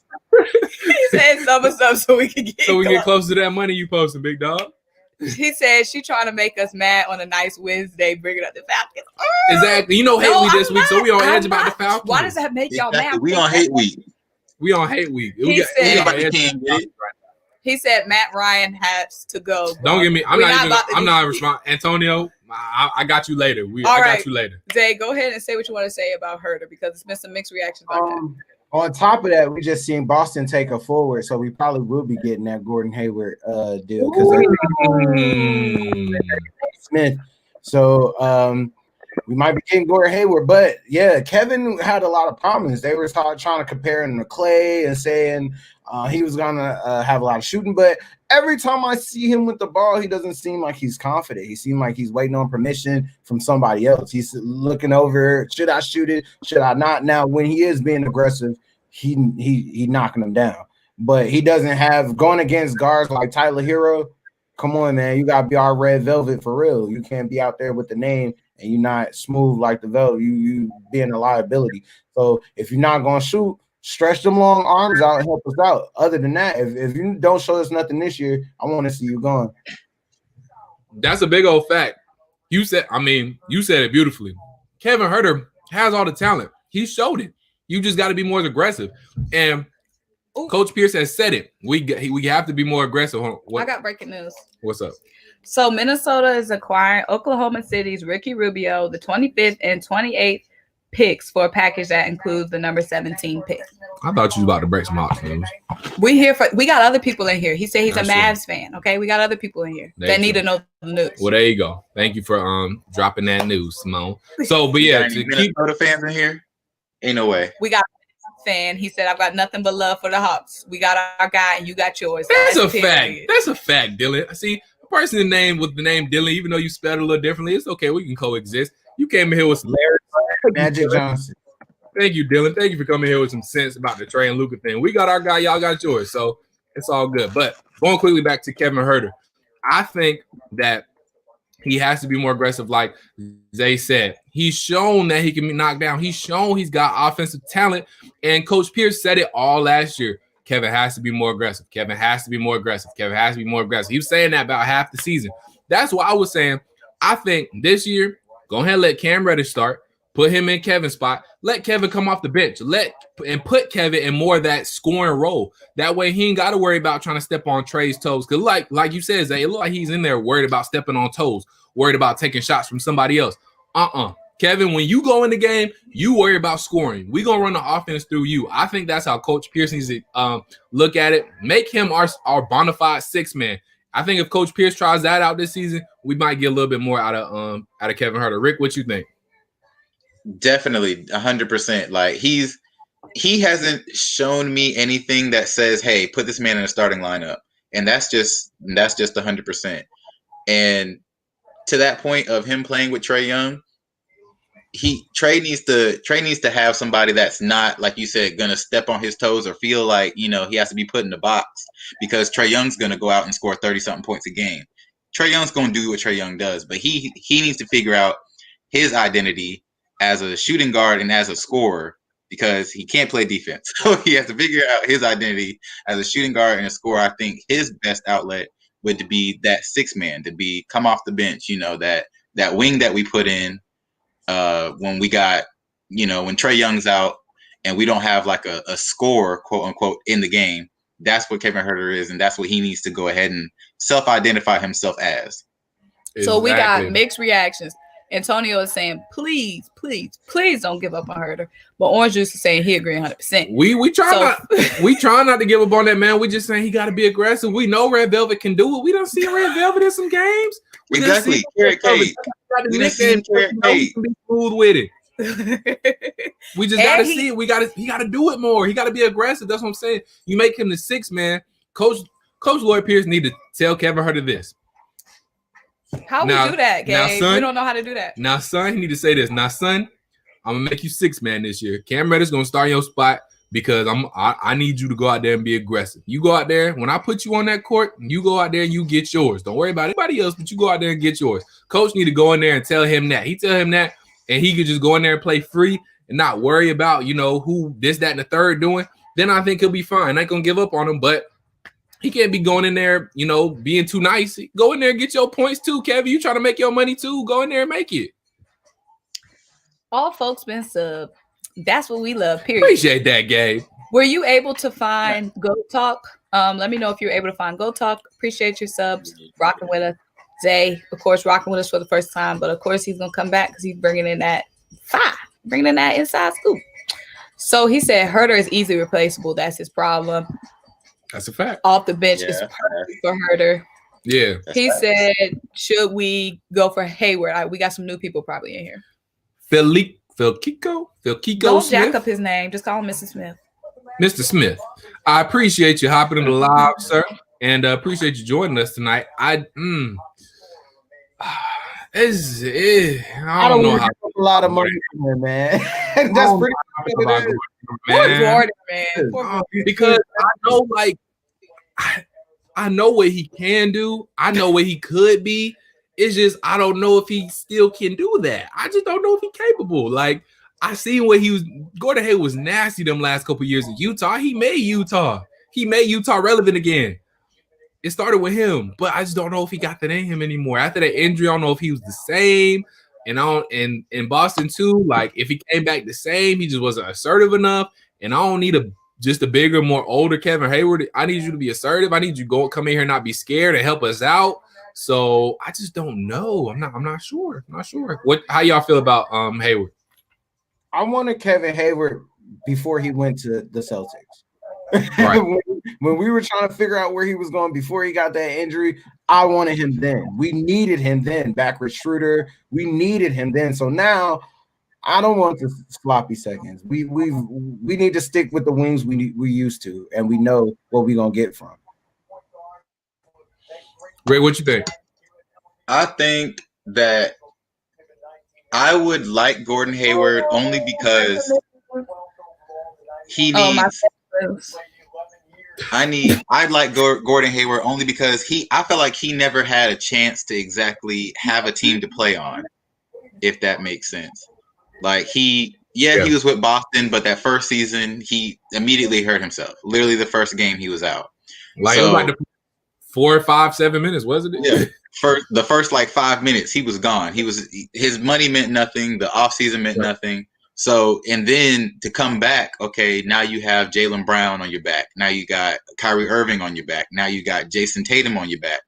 That's a lot. Like you know what I'm saying? You signed somewhere to be that guy, and now look, man, you're a 5th option. So now you're not fighting for that spot. You're not fighting young guy for that spot. You let him have it. Yeah, right. He let him have it. He was hurt, and he just, he let that hurt kind of just be a placeholder, and he letting all these people surpass him. Now Jason Tatum, the franchise player, but Gordon Hayward getting paid $30 million to sit on the bench. So if Gordon was to come to the team, then we're $34 million. What it just says right there. So if Gordon Hayward were to come to this team, he has to realize, look, hey, this is Trae's team. Like. Right. You're not gonna be that guy here. You can be a key role here, but you're not gonna be that guy here. If you're gonna literally be what we thought Kevin Herter was going to be, which is going to be that second guy to score, because Trae's gonna have the ball. He's a point guard. The ball's gonna be in his hand at least 35% of the time. So if he can come here and know that he's gonna be more of an option, more of a instead of a facilitator, then I like Gordon Hayward. Yeah, exactly. If he can fit into this role, be comfortable in his role, and thrive in his role, then yes, I would love a Gordon Hayward. And I think I'm not more so worried about whether he can do it or not, because I think he can still do it, because I think saw flashes in Boston even go to early as back as last year. When he was in the zone, I think he can still do it. I think he can still be a very productive player. Now, worth $34 million or not, that's yet to be seen. We just probably take on that contract because he can help us win now. And, that money's that money, and we got that money. I don't see Gordon Hayward being a long-term part of this future. He's just kind of to help. He's kind of a middleman, help us get over that hump. And then, we move on from him once his contract, his current contract is up and expired. But like I said, I would be okay with him if he can come in, be okay with filling his role, doing his thing, and making something shake. But if he's not gonna be okay with doing his role, if he's just gonna be submissive and fall in between the cracks of Trae Young and John Collins and all them guys, then I'm good on Gordon Hayward. So all yet to be seen. He said we got a monetized video to allow super chat. That's what we trying to get to, gang. That's where we going. That's what we trying to get where we going. Gabe trying to be our marketing rep. I'm saying, right. they try to get on the PR staff. You mean Gabe? Oh, Gabe, yeah. What'd I say? Zay. I said Zay. Oh, I meant Gabe. Trae said Cam will be better than Hayward this year. So what are we doing? You're right. He said I like him. Oh, go ahead, Rick. Go ahead. You mean I say you're right. He will. So Antonio said, I'm not liking him. What was you gonna say? I was saying Cam Reddish over everything. Not liking the Rondo, he could mess up the development of the young players, seem like a gossip guy to divide the locker room. If the Hawks losing, gossip guy. Tony, I get why you would think that, but I think ever since he went to LA, I think that part of Rondo is gone. After he left Boston and that kind of got broken up, I think the first time he got traded, I think that messed with his mental a little bit because he was on a stable franchise championship winning team and that 08 Boston Celtics team, and they were together until 2012, I think was last year they was together after LeBron knocked them out for the last time. And then once he started moving around to Sacramento, Dallas, and all the other places, I think he just couldn't find that place for him. I don't think he necessarily meshed with other guys, which might not even be his fault. Some of the places he went, Sacramento in the early days, guys might not have been in that right mindset. Guys might have been, lazy. And while Rondo was ready to win the championship, trying to make a difference on that team, guys were probably just bullishing in Sacramento. So it probably didn't sit well with him because he knew what it took to be a champion. He knew what it took to get to the next level. And he probably didn't see that winning mentality and winning culture in places like Sacramento early on and things of that nature. So, that could have been what all that came from. But I think ever since he paired up with LeBron this season in LA and all that good stuff, I think that part of Rondo was gone. I think he would help this Hawks team. I don't think he would be messy or anything like that. So I don't agree with that at all. Allen said before he was saying that to give Herter the benefit of the doubt because he broke his hand. I forgot about that, actually. I forgot he broke his hand. Yeah, so maybe that kept him from being aggressive, trying to figure out how to shoot again because he did draft him with a broken hand. I totally forgot about that. So maybe he get a year and a half. He got that half to heal that hand, and then the rest of that, I want to see what we drafted you for. There you go. And hey, that's why I say, guys, we forget stuff too. We don't know everything. I don't claim to know everything. So go ahead and put your thoughts in the comments. If you got a fact that you need to spit out for us, then spit it out in the comments. It's all good. Y'all ain't gotta be scared to correct nobody. It's all good. We ain't about to take nothing personal. He said I can get done 2,000 subs by Turkey Day. Do your thing. Keep up the content. That's what we try to do. Appreciate you, Gabe. The support. I like that. Right, we like that. Trey Bird says Rondo just needed a father figure, LeBron, so now he's gonna get his mind right. Yeah, I mean, once you around a guy like that, right, he's still here pretty hard. But yeah, once you around a guy like that, that definitely helps you and changes your mental a little bit. I feel like how many fathers he needs. Yeah, it was a mutual respect. I don't feel like he sunned him. Yeah, IQ. Athleticism is the bonus in the NBA, so the IQ comes first, and that's what people don't realize. That's why we know everybody in our family play basketball, but not many make it to the league. The IQ is what gets you there. So the IQ is what we need maybe to help not just Trae, but he could probably help Kevin. He could probably help Cam. We never know what type of That's a fact. he might fuel Bruno. We don't know what type of who has that Mamba mentality on our team yet. We're still very young. And we saw Cam was working out with Steph Curry just recently. So young bull trying to already learn from the old heads. Exactly. And real quick, shout out to my boy Enos Yahuda. I'm sorry if I mispronounced your last name. He says everybody knows Cam Newton going to be a Falcon. Matt Ryan is a done deal. Arthur Blank already paved the way. He cleaned house plus a couple wives. Arthur going to ship him to the Patriots. Oh my goodness. Announce the breaking news. That gotta be dead. All right, so we do got some breaking news. Back to the NBA draft. And we stay with us for a little bit. We might get into the Falcons a little bit later, but we gotta stay on top of this draft stuff for a minute. All right, so we got some breaking news coming out. The Clippers are sending the number 19th overall pick to Brooklyn. Via Brooklyn. Oh, via Brooklyn to the Pistons and receiving Luke Kennard, and the Nets are gonna get Landry Shamet. So, and Shamet, we know Shamet fire. I mean, Shamet was their little secret weapon down in LA town. So this could possibly a move to make, going to Brooklyn a little bit more attractive for Houston, or maybe they get Landry and a part of a deal to ship over to Houston and try and get James Harden. So maybe they're trying to make moves to still trying to get James. We'll see. So still a developing story going on there. Shout out to Alex Stewart. He was feeling himself in that pick. Hey, boy. It's all good, bro. He feeling himself. Showing off that Adam's apple. Okay, go ahead, brother. Boy gave us a catfish photo. It's all love. Hey, but he says Victor Oladipo, which is a good point. We haven't talked about Victor Oladipo yet. Guys, do you think we are still in the running to get a guy like Victor Oladipo? I feel like he might be trying to do a little PR control right now, seeing that, his stuff is all over the place. One minute you see him saying he doesn't have his brand under control right now. He's making moves and losing moves at the same time. So I'm not sure if he takes Atlanta serious. He might be trying to go somewhere where he can get some more TV time. A lot of people don't understand the TV time that Atlanta is about to get. So we're still that old team that people, feel like if you're not getting them out the draft, that's where you go to die. They'll come and get our money from us like Melo and leave. Just like the culture. They'll come get the drip, say they lived in LA, and then move back to where. So I feel like it would be a great fantasy, but I would try more to go for Buddy Hield than Victor realistically. We get Buddy in Philly. Don't start. Don't start. Rondo would not be a pushover.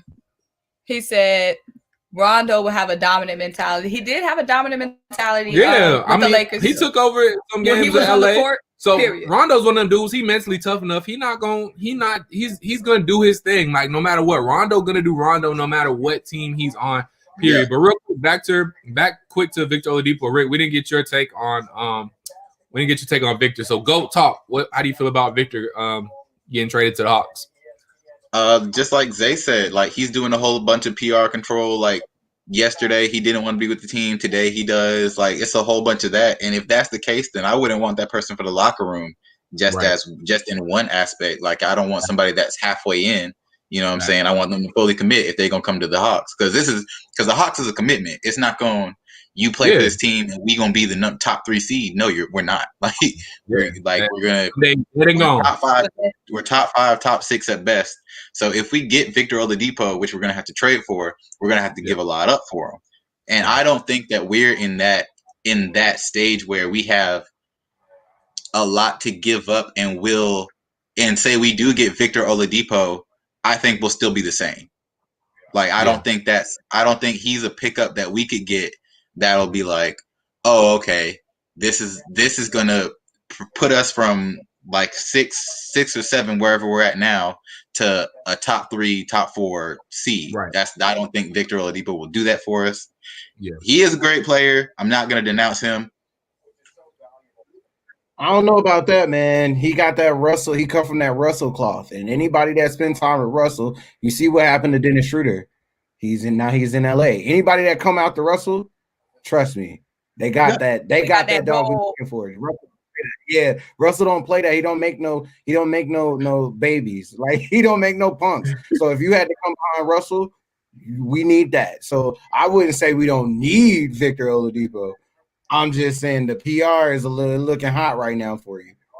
What's up, Sid? What up, though, Sid the kid? That's my sister, y'all. Alex, we got him dead. You know, we gonna always clown and joke on y'all when y'all come with the picks. Because, you know, most people be coming without their picks. So when y'all come in feeling yourselves, we got to say something. Hey, but it's okay. Alex, ain't nothing wrong with confidence, my brother. Hey, you got confidence. So I'm with that, bro. I'm with that. Cindy said, what are you eating? I'm eating plant-based pizzeria. It look ugly, but it's vegan pizza in Atlanta.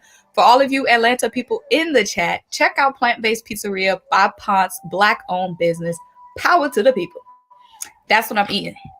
So maybe just sign a few good free agents. We don't need to jump the gun with all the cap space. 2021 free agency is loaded. And that is a good point, Alan, while we comment on that. That is a good point. And I think that's why we haven't seen the Hawks make a deal, because it seemed like towards the beginning of the draft that I felt like I was dead set on the Hawks going to make a move either on draft night, maybe before draft night. And it's clear that no good deals came up, obviously, as of right now, because still no deals have been made. So I think Travis Schlenk, you know, very smart dude, obviously coming over from Golden State, he helped build that dynasty. So he knows he knows the assets that he has. He knows what they're worth, and he knows that I'm not just going to give them up for nothing. And I'm only going to bring the right players and the right pieces on this team that are going to fit with what I know what the future core is going to be. So he's standing whole. He's keeping the assets that he has, and he's not going to give anything up for a bad deal that could be Victor Oladipo, or a bad deal that could be whatever player you want to name out there that we could trade for. So, and again, 2021 free agency is loaded, and that's a situation where we'll still have money. You know, right now, I think we're only really going to take on contracts that are expiring. So we'll have money to spend in free agency next year, because that is a big class. Obviously, Giannis is in there. Some other guys are in there too. So Travis Schlenk, I think, is playing this very smart. You know, he's going to get some good pieces to help make a playoff push this year, but he's really setting us up for 2021 next year to really put this team together. And I think by 2021, end of free agency next year, we'll know what this team is going to look like for the next few years. So I think right now we're still in the building process, but by the end of next year, I think we'll be kind of close to knowing what this team is like. I mean, we kind of know now, but we're still adding some pieces and some guys who could still be a part of this team for the long haul. So by the end of next year, I think we're going to be really set. But yeah, I trust in Travis not to make any dumb moves. Zay, GOAT. Period. So we got some new people in here, y'all. I feel like we all like a show that's on repeat, because y'all are not gonna believe 2 hours what they are saying. Now I know why First Take talk about the same thing every 30 minutes. You gotta reset, right? Literally resetting, because y'all are not gonna believe what they are saying. What about Gordon Hayward? And yeah, what about Gordon? So I can touch on many times. Wings, too many wings. We know we're from Atlanta. We like wings. We're done with the wings. We don't want no more wings. My sister Sydney is a Boston Celtics fan. Shout out Boston. Shout out the Lobster Rolls. Shout out Prudence Hall. Is that right, Sid? Seaport, everything in Boston. So Sydney, of course, is a Boston Celtics fan. Gotta shout out my sister because she's my day one supporter, always supporting. She also went to Duke, so she is Cam Fam and Jason Tatum all the way. So guys, go ahead and give her the fresh take on Gordon Hayward. Y'all don't gotta go out. Y'all. You could just keep it real. Sid, let me go ahead and tell you what's up, since these dudes want to be like dudes. I'm saying I'm gonna give her the spiel. I haven't given the Gordon Hayward spiel. Y'all have given the Gordon Hayward spiel. That's what I'm saying. I haven't given my take. All I was gonna say is they can give if they want. They just gotta go all out like they did the other time. Sydney, I agree. Sydney is obviously done with Gordon Hayward. He wants too much money. They were good. Jason stepped up like we knew he was gonna do. Little dude from Atlanta, Jaylen Brown obviously stepped up. Marcus Smart has that dog in him. He was able to keep those guys fired up. Kemba is getting adjusted into the system. Probably going to see more for him, but it's just not any room for Gordon Hayward anymore. Gordon Hayward is obviously an injury-prone guy, so we're not too high on him. He wants too much money for what him and them knees is offering. So unless Gordon is coming for the right price, maybe, but we're not super high on Gordon just because he can't stay healthy. Well, I mean, we already know the price in the trade. These boys. We taking up his contract, so we know what the price is. But can't you restructure? I mean, you could try. I don't know exactly how that works. 32 mil? 32, 34. I'm not exactly sure what exactly his contract is. It's hefty though. I do know it's hefty. It's 30. So it's 34 mil. The fact, is it going to be worth it? And do we want to? What assets? There is a price when it comes to the Celtics. What the Celtics asking price is for him if we trying to give up too much for Gordon Hayward. So it's just the fact of can he be who he was in Utah? And at this point, I think the consensus is we're not. We don't want to. The risk is too high for what the reward could be because we don't think he's still that Utah Gordon Hayward. Cam Reddish would be a superstar, a young Mamba. We're definitely seeing it, and he's definitely seeking out help from the GOATs like we saw Kobe did with Jordan. He's seeking out help from Steph Curry, trying to improve his shot, whatever kind of knowledge he can get from Steph. So it's good to see that he is seeking help from the old heads. He said. Real quick, before we get to Sauce Sensei Master Drip Lord, what up, my guy? Appreciate you hopping in. Loyal subscriber right there who came over from Symone's channel on here. So shout out to Sauce Sensei Master Drip Lord. Go ahead and sub up Go Talk Media and XaThaPlug TV. Go ahead and sub them up real quick, Sauce Sensei. But real quick, before we get to his comment, let's talk about Cam Reddish because we've been over it a few times. What do you guys think? And I'm really interested to hear y'all takes about this. What do you guys think the potential is for Cam Reddish? How good do you think he can be? How good do you think he will be? I was shocked when I first jumped in or I saw him play in the arena. People were really in there like cheering him on no matter how many times he was missing. It was like, come on, Cam, you got it, Cam. So I haven't even seen fans be so behind a player so much that hasn't shown us yet, but just us giving him that energy, he started putting up the points and trusting himself. Like, yeah, you're the man now. You don't have to worry about Zion. You ain't got to worry about RJ. It's you. Hey, it's exactly. You. So I think he's just not used to being that third option yet, or being that first option coming from the third option. But as soon as he realized, like, hopefully he don't spiral downhill and get cocky on us. But when he realized he the man, yeah, it's going to be great for us. Go Talk. What you got to say, brother? Facts. Just like Zay said, like when you have a city behind your back and you know you're not stroking anything, that's you need to stay. Like this is about to become a place for him where he can develop and become something that not just the team needs, but the city needs, along with Trae Young. I 100% believe in his potential. I just think that he had a tough coming out the gate because he also has Hunter that he's, that's also a small forward that he's playing with. So you got two youngins, trying to be like, okay, well, which small forward is going to play? You're going to play Hunter. You're going to play Cam Reddish. So when they started playing Cam more, I felt like he got more fluid into our system. And that's something like a TJ Warren, where he was with the Suns and they kind of Devin Booker took over and he just didn't have a way to do it. I feel like we're gonna have to let go of Hunter in an aspect for Cam to grow. You know what I'm saying? And then we'll see him start, being this two-way player that's gonna take over. Yeah, real quick, I want to touch on Cam Reddish before we get to an interesting comment Symone flash that I just saw, and I appreciate you flashing that for me, man. Anyways, Cam, I do think Cam has the potential to be a great player, potentially the second best player on this team, and maybe even better than Trae Young. I'm gonna get y'all take on that here in a second. But Cam Reddish can be that dude in Atlanta for real. Him and Trae could make some things shake in Atlanta for a long time.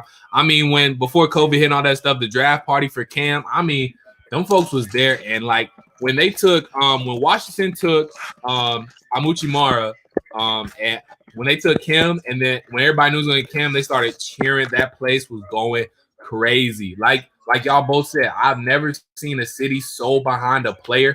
And like I said, the crazy part, he ain't even done nothing yet. But the thing is, when Cam was involved and when he has been involved in the game plan last year, when he was engaged, he was good. When he was getting touches on the offensive side of the ball and he was scoring, he was that much better defensively as well. So I think Cam just has to be engaged, get enough touches, and, train with Steph Curry, doing all that to, really capitalize on the touches he gets and the opportunities he gets.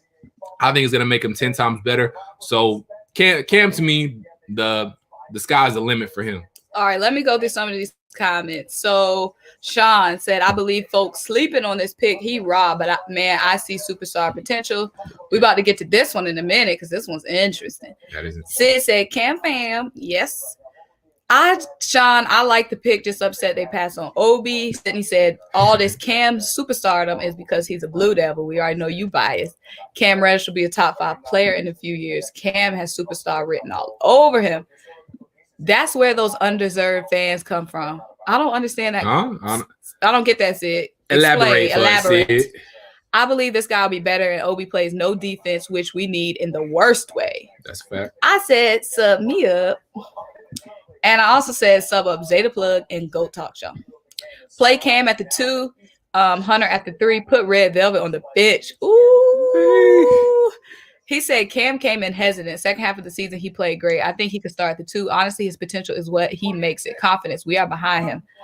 I think he is a young Kobe. Will Atlanta be bold enough to let Trae know this is a Cam's team when he comes to Black Mamba? Ooh, we're going to get to that one. We are. Steph coaching him up, then he gonna recruit him to the Warriors.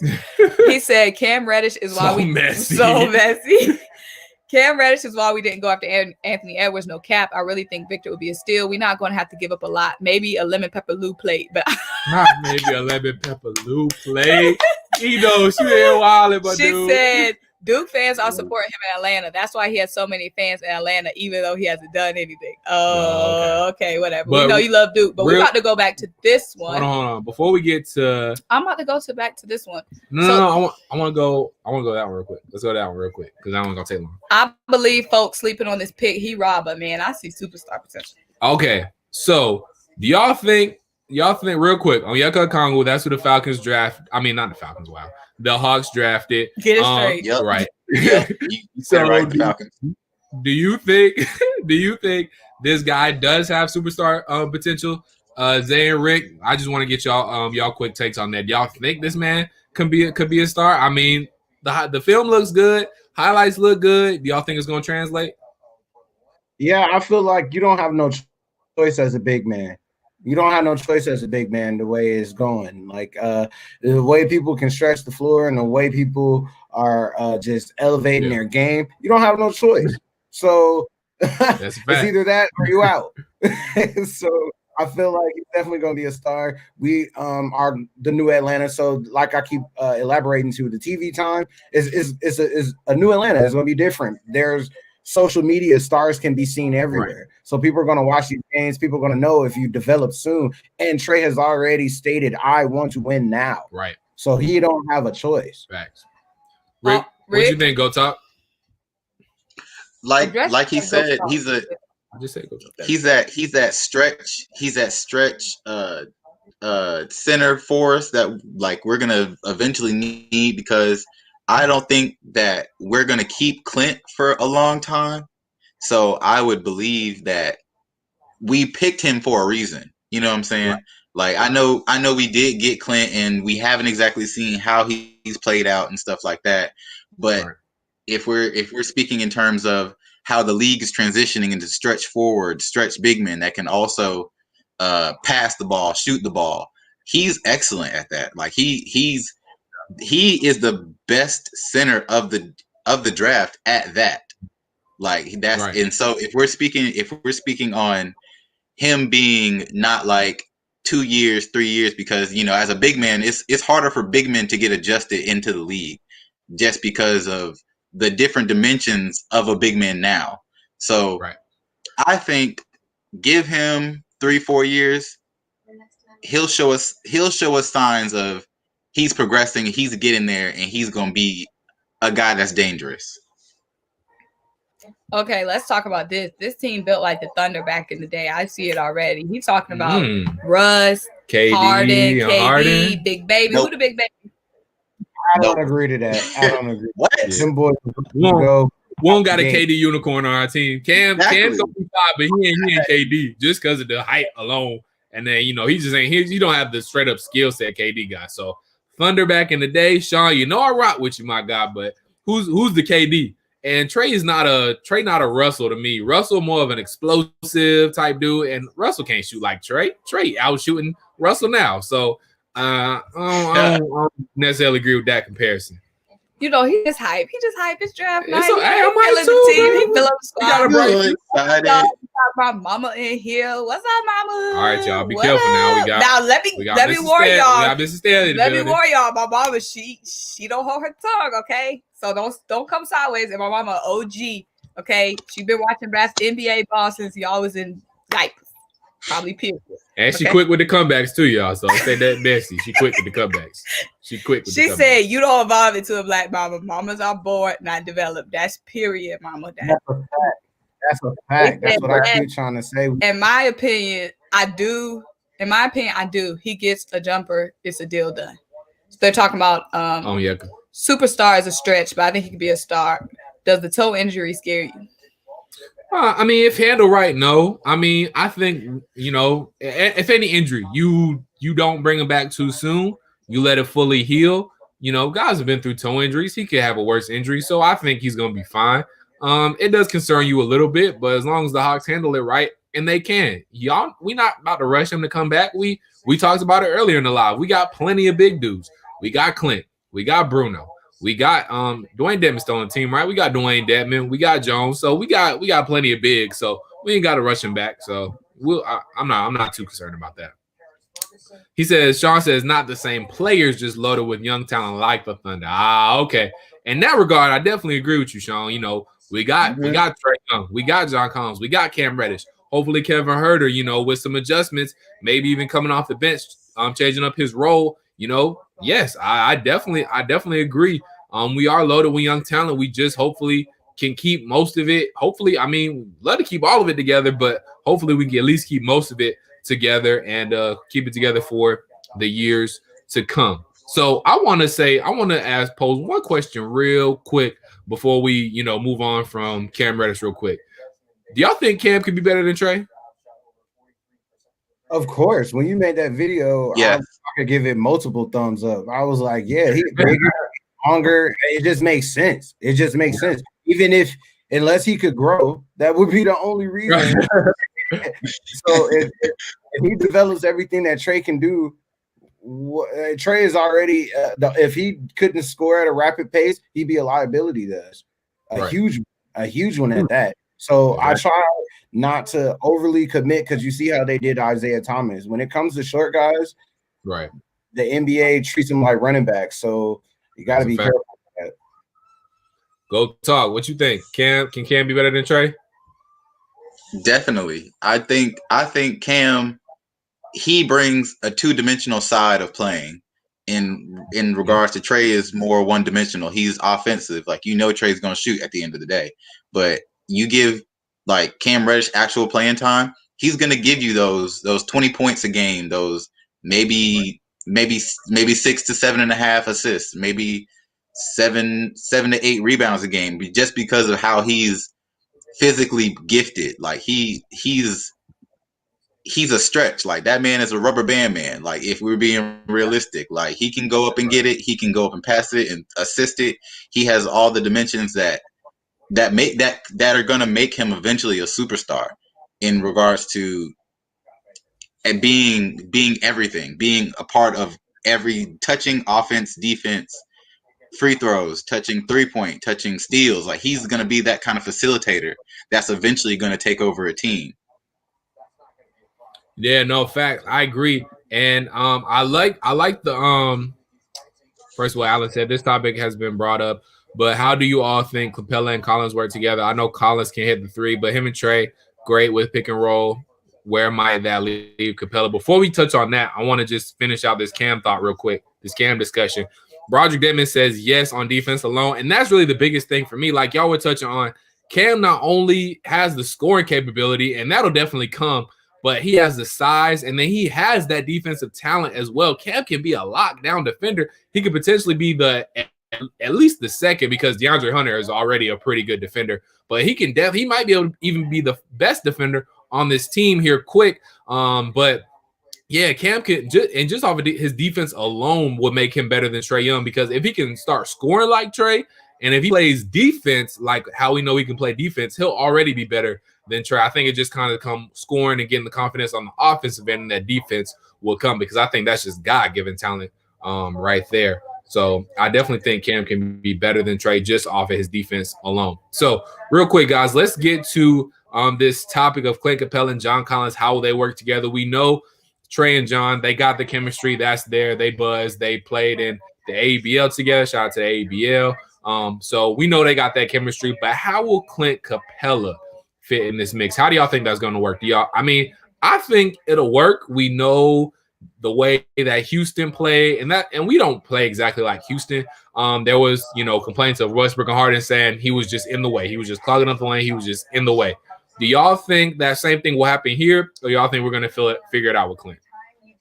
I feel like Clint has to add another level to his game. I feel like he might learn how to stretch the floor being around all these shooters. Yeah. Just like we elaborated on earlier, these centers are more than one-dimensional. Right. Just to be a rim running center, that's dying out. So just in order to survive, I feel like he either have to develop some type of mid-range pick and pop, some type of, and he might need to reach out to the big man vets like Gasol or the Lopez brothers or somebody to understand how to transition, because they both could be a threat on either side of those 3-point lines. You know what I'm saying? We don't need you to take the 3-point line from the elbow. We need you to hit those wings, get the easy 3-point, and keep it moving. We don't take 2 or 3 and keep it moving. We got Trae, we got other shooters for that.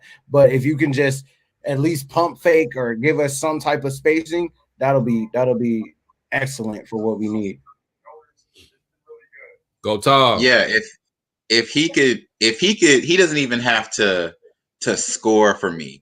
He could literally just rebound and assist. Like, if he can distribute, then he's a dangerous man. Because most centers, they can't see what's below them.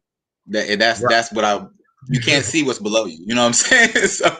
So to have that passing ability, like Jokic with the Nuggets, Jokic was leading the team in assists, and all he was passing to was Jamal Murray.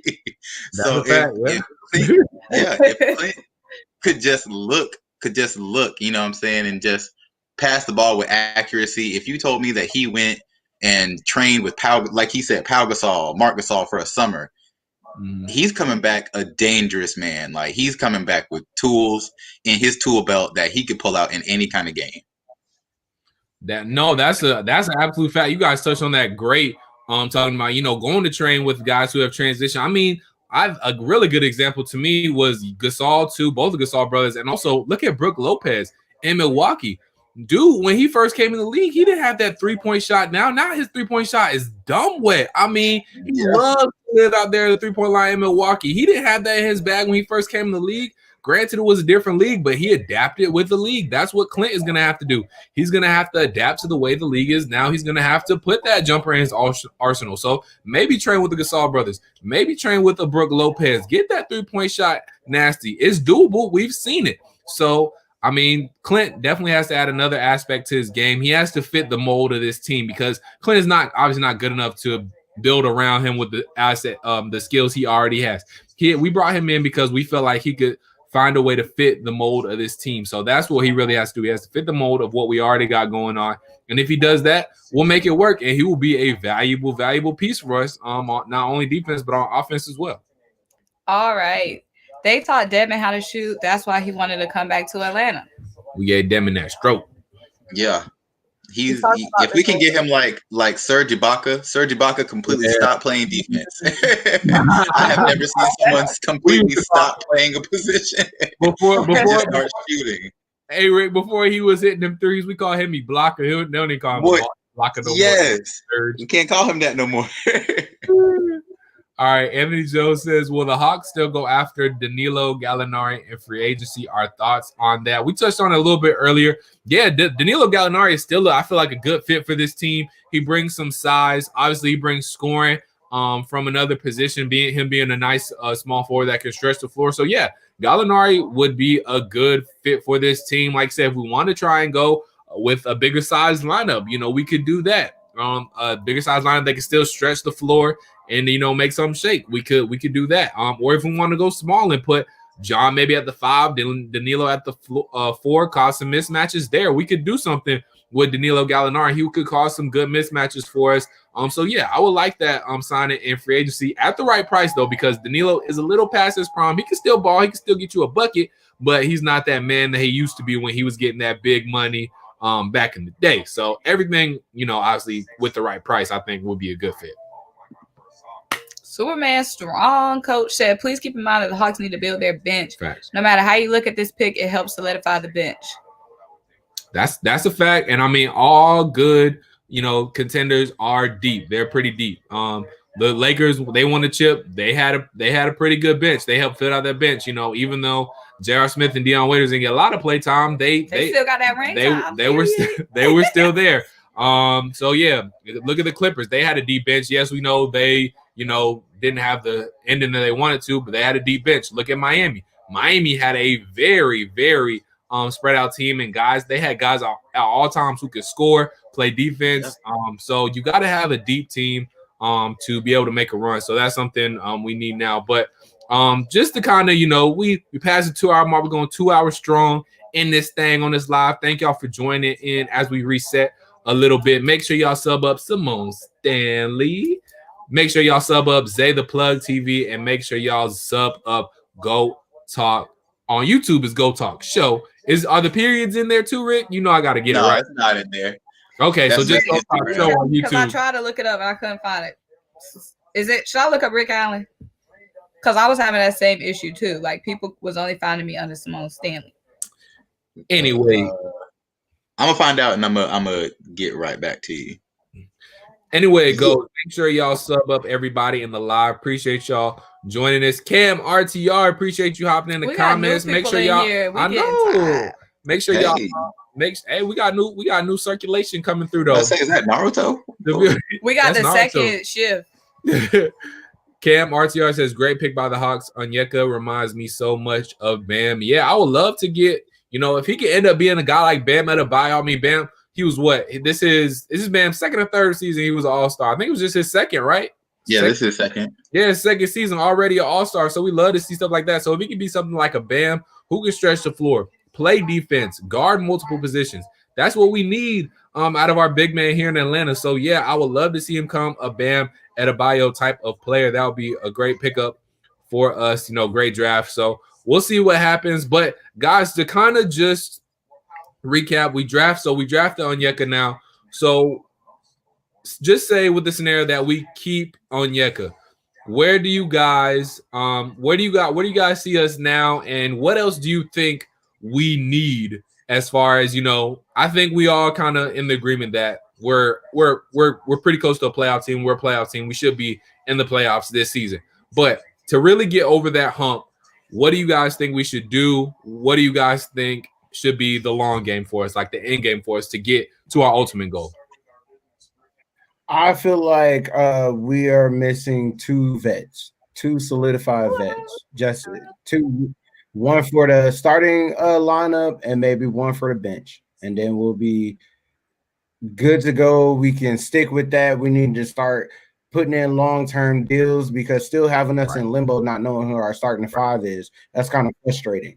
So I feel like two solid vets, maybe one like 25, 26 around that age, not 30 yet. And then 130, like 30, maybe 30 plus coming off the bench. And maybe, Udonis has them down further down the bench just to, keep them G League guys and those young guys that might not be getting no minutes, still keep them encouraged. Because I feel like that's what Vince did a lot. If you saw anything from the bench play last year, Charlie Brown Jr. was always on the floor, always hype. Yeah, so I feel like and even if you hear the interviews with Kevin Huerter and Cam, they talking to Vince, yes, sir, no, sir. Yeah. He had them real militant. So, and respecting the game. So I feel like definitely having a vet down there, even Isaiah Thomas. Yeah, no, I get what you're saying for sure. Yeah. You know what I'm saying? And just to, hey, you know what I mean? The lights get too bright sometimes, but this how you do it, you know? And I would say just 2 good vets, maybe even a big man vet, because Capella, you know, he had James and he had to play with some guards, but he didn't have no big man, you know, to give him the rope. So maybe even a big man vet, and I think we'll be good to go. All right. So, of course, I definitely agree that we should get a vet in for exactly the reasons like you said. But you brought up something interesting now. Okay, so you brought up the G League. Obviously, the G League is kind of in question right now. Obviously, the NBA sees the importance of the G League. I think as of this past season, 50% of guys have G League experience from the NBA. We also obviously saw how Brandon Goodwin fought for his spot off that 2-way contract to get in a contract with the Hawks. How do you think, when we're talking about bench wise, obviously they'll flex up Charlie Brown a couple of games. Obviously, Brandon Goodwin was getting flexed up, especially when Trae was hurt. Do you think that the absence of the G League this season possibly could hurt the Hawks bench for that reason? I don't think so. I feel like Charlie Brown's definitely ready. We getting ready to get more minutes. I don't know what we're doing with Brimbury. Mm-hmm. So if Brimbury's not going to stay with us, because he's been a Hawk since 3 uniforms ago. So I don't know if we're moving on from Brimbury because he's a streaky player, or maybe he just needs a new scenery or whatever. But I feel like Charlie Brown Jr. is definitely going to get his bench minutes, and we'll be able to see what he's doing, because they had a lot of faith and they had time to get rid of him. You know, last time we got rid of a G League player, Quinn Cook, he ended up getting a ring. You know what I'm saying? So we might need to really pay attention to what we have down that line and down that bench. And, you know, we giving up a lot of our secrets having these guys on the team and not having them produce. So Go talk. What do you think about, you know, what do you think the Hawks need to do as far as, you know, down the road, end game wise, to, you know, make it to the ultimate goal and put a ring on it? I think we need 2 to 3 veteran players, some solid guys that we can give minutes to, but also can help develop players, and not just you know, in terms of what they're already good at, but help them in situations that they're not comfortable in being better at. Like, if we were to get someone like Rondo, he's going to challenge Trae Young to play defense. He's gonna put it on him. You know what I'm saying? In order for him to kind of mimic his kind of defensive play style, maybe even his assist game. Like, if you told me he went to a Rondo camp, I expect him to be pump faking assists like Rondo behind the back, put it up. You know what I'm saying? But yeah, if he could just, if we could get 2 to 3 veteran facilitators, that, you know, maybe 1 or 2 that's comfortable not playing a lot, but also, you know, like I said, developing players, then that's what really would take us over the edge. Like he said, probably young 30s, to even I'll give a little mid 30ish of a player, you know, a veteran that, you know, because veterans teach better when they can go out and do. If a veteran can't go out and do it, then he can't teach me in a game how to do it. You know what I'm saying? I have to watch people. They're visual learners. Right. So if they can have someone to go out there and do that, be that facilitator, go out there, get solid minutes and actually produce, they're going to say, oh, this is the guy, and take us there. You know what I hate? I hated that we gave up Jeremy Lin for nothing. Yeah. I didn't understand it then. I don't understand it now. He's everything that we need. He's everything that we needed. So I'm not understanding. And the fact that hearing him talk about going back to Golden State, that's tragic. Tragic for us, because he is exactly the piece that we need. He was putting up buckets playing with us. So, and then went to Toronto to barely play. He played 2 games, and then extremely discouraged. I don't even understand how that narrative happened. That's how much time, not to take it back to Atlanta, but that's how much TV time we don't get. Because if you were there, if you saw it, he was balling. I'm not understanding how that translated, and we definitely need a Jeremy Lin mindset on the floor. We need, like Symone alluded to earlier with Brandon, somebody that all right, I got the ball, you move here, you move there, this is what we doing, not people that look confused on the floor. Praise God. That's a fact. Now we got some new people in this chat as we are heading into 2 hour 15-minute mark. But we soldiering through. I don't know about y'all, but my back hurting a little bit. I got 2 pillows behind me. Not gonna cap to you. My butt fell asleep twice. We getting through it. We got a new crop of people in the chat, y'all. So basically, if you got some stuff you want to reiterate, go ahead and reiterate it because we basically got some new people. And shout out to all the new people in the chat. So David M said defense and rebounding. Michael Hilltopper House, obviously new, said love the pick. Just love it. Appreciate y'all. Everybody new in the chat. Appreciate y'all joining us. By the way, make sure y'all sub up Symone Stanley, sub up XaThaPlug TV, and sub up Goat Talk Media.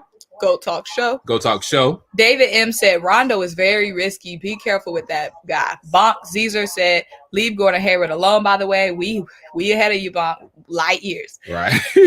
we with you, Bonk. We with beat you. This dead horse. We with you, Bonk. We not too high on Gordon Hayward around these parts. He said he would disrupt Cam and DeAndre's development. I'm not very big on. Shout out to Andre Taylor. He's new here now, but I've seen him in the chat before. What up, Andre? He said, I'm not very big on Rondo being here, at least not at a significant salary. Would rather have Chris Dunn if we're talking about defense. Bonk said KCP to Atlanta as an extra wing would be nice. So many options. He said, I agree. We need a couple of vets to come off the bench, but it has to be the development of Hunter and especially Cam. Trae, continue to study Nash and others can shine. Cam RTR said, love the channel, YouTube. Keep up the great work, y'all. Appreciate it. I got a couple of things real quick to say. I do think, and yeah, David, and hopefully this is the last time we pick in deep in the lottery because hopefully now we on our way to making playoff runs. But I do feel this way. We definitely, yes, we got to pick up some more guys. You know, we got to, I think, pick up one more key guy or two key guys to, you know, that are going to be a part of this Hawks team for the future. Add on some veteran pieces, but that comes when, you know, we kind of fill out this roster and know what we're working with through for the future. So once we kind of get our core established and our starting 5 established for the future, then we can kind of add in veterans who are going to fit here and there. But as far as what some people in the comments have been saying goes, yes, we definitely got to develop our young players. But that, you know, we know that. Like, that comes with the territory. Obviously, if we don't get any more development with Cam or Kevin Huerter, DeAndre Hunter, we ain't going nowhere anyway because those are guys, you know, we kind of kneeling upon to go to. So we know development is true. We're asking you, who do you think some, you know, icing on the cake type of players could be? Who would be some guys that'll help put us over the top, like a Chris Dunn, like XaThaPlug TV was talking about, like a Jeremy Lin, guys like that? Who do y'all think, you know, we could get to put us kind of over the top and really get us to the next level, get us to those championship type of aspirations that, you know, we're all hoping for? So comment those thoughts in the comments down below. Let us know what y'all think. Let us know what y'all think about the draft picks. We want to hear from y'all.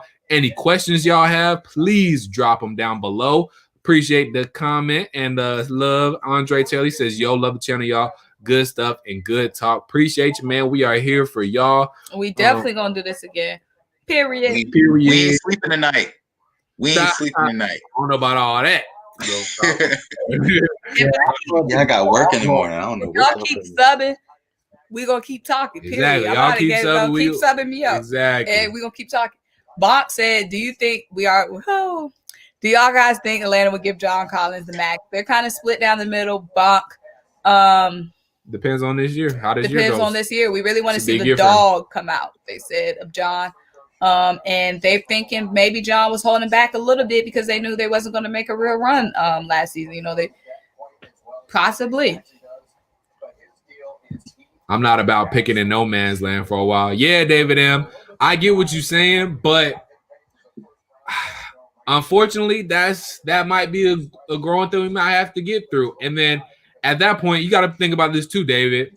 Once we get to the point where we know we're winning and we know we're going to be in the playoffs, we might start trading picks for some assets. You know what I'm saying? If we know we're going to be in the middle part of the draft, a team who is going to be in the lottery and they want to add on another first round pick, that's the type of team we can go after to, you know, try and trade somebody for who is eating up a lot of cap space on them. You know, when we start winning, we're going to start focusing on teams as far as making trades for and, you know, doing stuff like that with. We're going to start looking for teams who are tanking, who are going to be sellers, who have players that have big contracts that we could possibly take on, at least for these next couple of years. We're going to be looking to trade with teams like that. So the no man's land thing, we probably won't have to worry about that because we're going to, we're going to be in talks with those teams, trading and moving things around, stuff like that. Andre Taylor says, I like the Onkongwu pick. Defense is now the name of the game for the team, and I think the team defense takes a very big step forward. Yeah, for sure. He's an athletic guy, rim protector. A lot of people have been comparing him to Bam Adebayo. If he can be anything like that, then I'm with this pick 100% of the way. So, I mean, y'all, we're going to see. The Hawks are definitely not done. We're headed in the right direction. A lot of good things happening. Any final thoughts y'all have, any final questions y'all have, please comment them below. We head into about a 2.5 hour mark. We're losing y'all. The first round is almost done. So we getting ready. We're starting to wrap things up. So any last comments y'all have, any last questions y'all have, any last things, any last topics y'all want us to touch on, go ahead and comment them now. We will give y'all our final thoughts. Also, guys, we've been going at this thing at a very long time. You guys know what time it is. It's sub hour. So go ahead and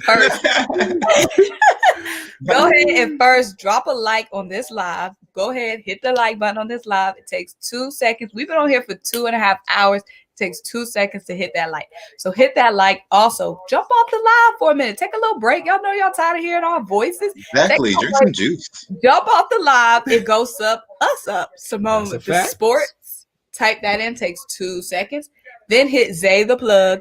With an A. XaThaPlug TV. Got that TV on the It's gonna come up if you put XaThaPlug TV. XaThaPlug TV. And go sub up GOAT Talk Show, because GOAT Talk Show is brand new to YouTube. But as you guys can hear, not see, he is. Yes, sir. You know, I had to stunt the logo. You know what I'm saying? Had to put that logo. That's good too, though, because you know the people get familiar with the brand and how it look. You know what I'm saying? So it's all good. We like the logo in the building. So, guys, make sure y'all are doing your job, doing your chores. Our job is to talk to you guys and let y'all know what's up, what's going on. Y'all job is to sub and like the thing. So do what y'all got to do.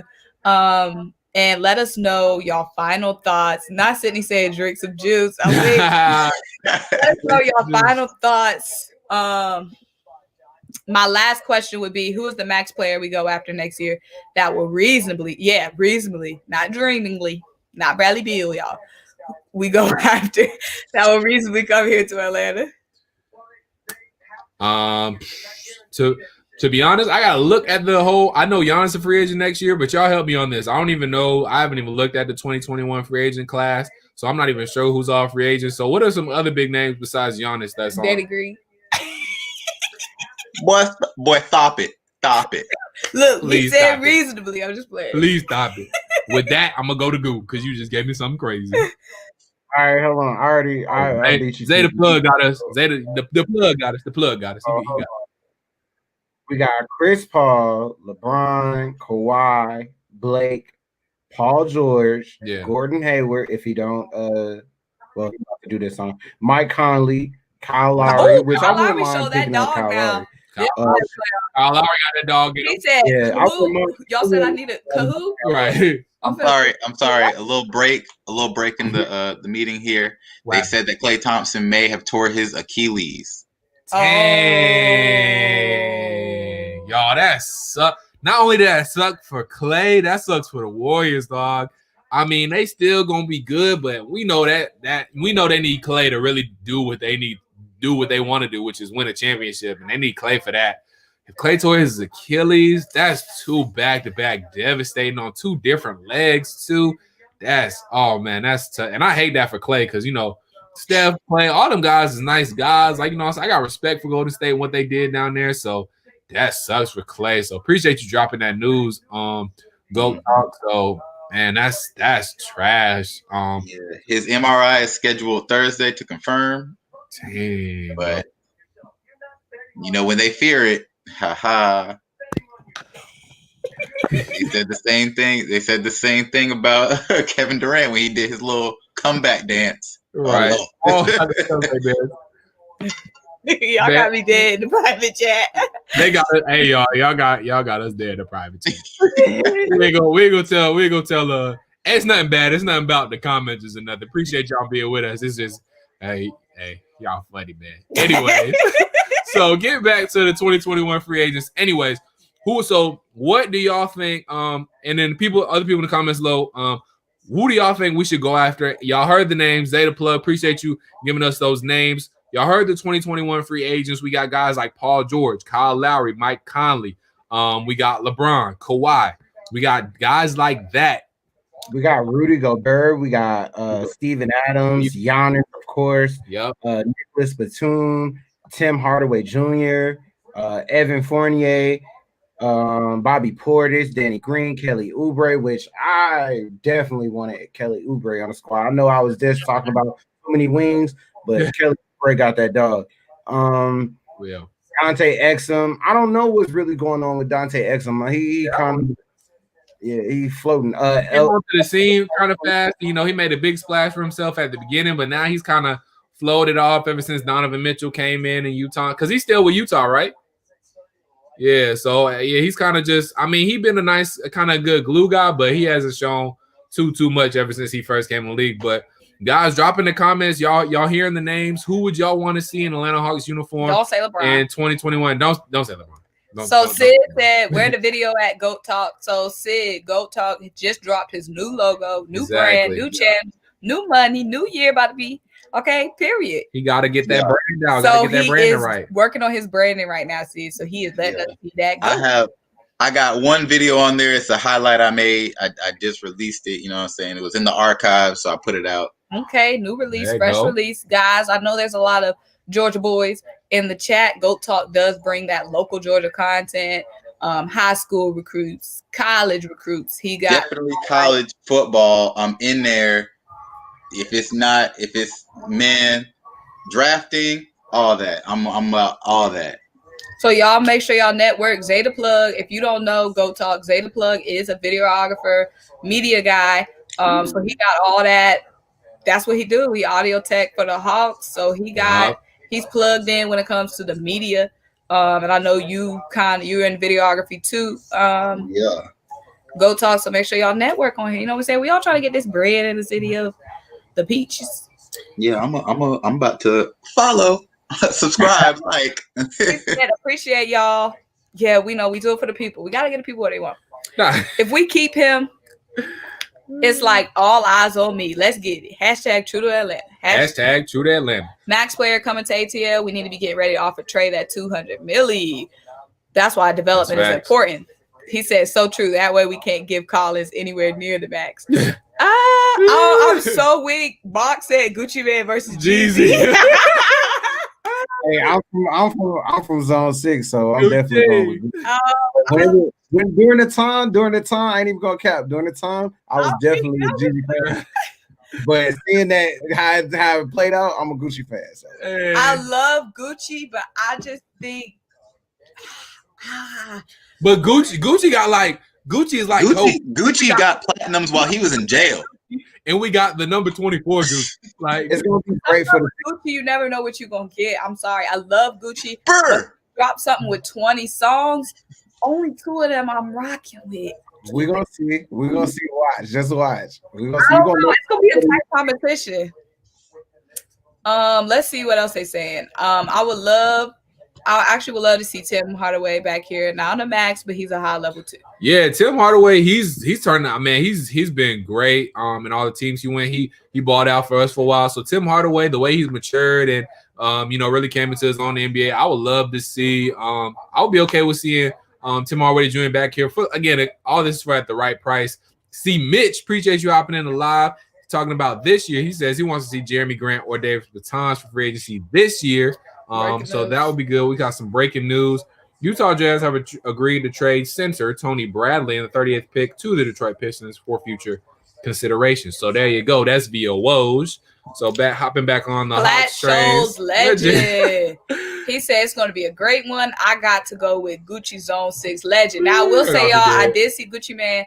He was at G-Ho. Y'all know I'm from Greensboro girl. So he was at A&T Homecoming. When I tell you he put on a show for y'all, for me, the fans, put on a show. He threw it all the way back.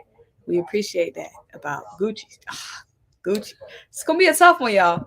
He said, I agree with you dealing on Cam Reddish being better than Trae. But there was a reason in all caps why they didn't let Trae play that last quarter in that All-Star game. Trae is the future. Okay. You know, I see you coming in with the hot take. Gabe says, would love to see Victor Oladipo to the Hawks. I moved from Indy to ITP.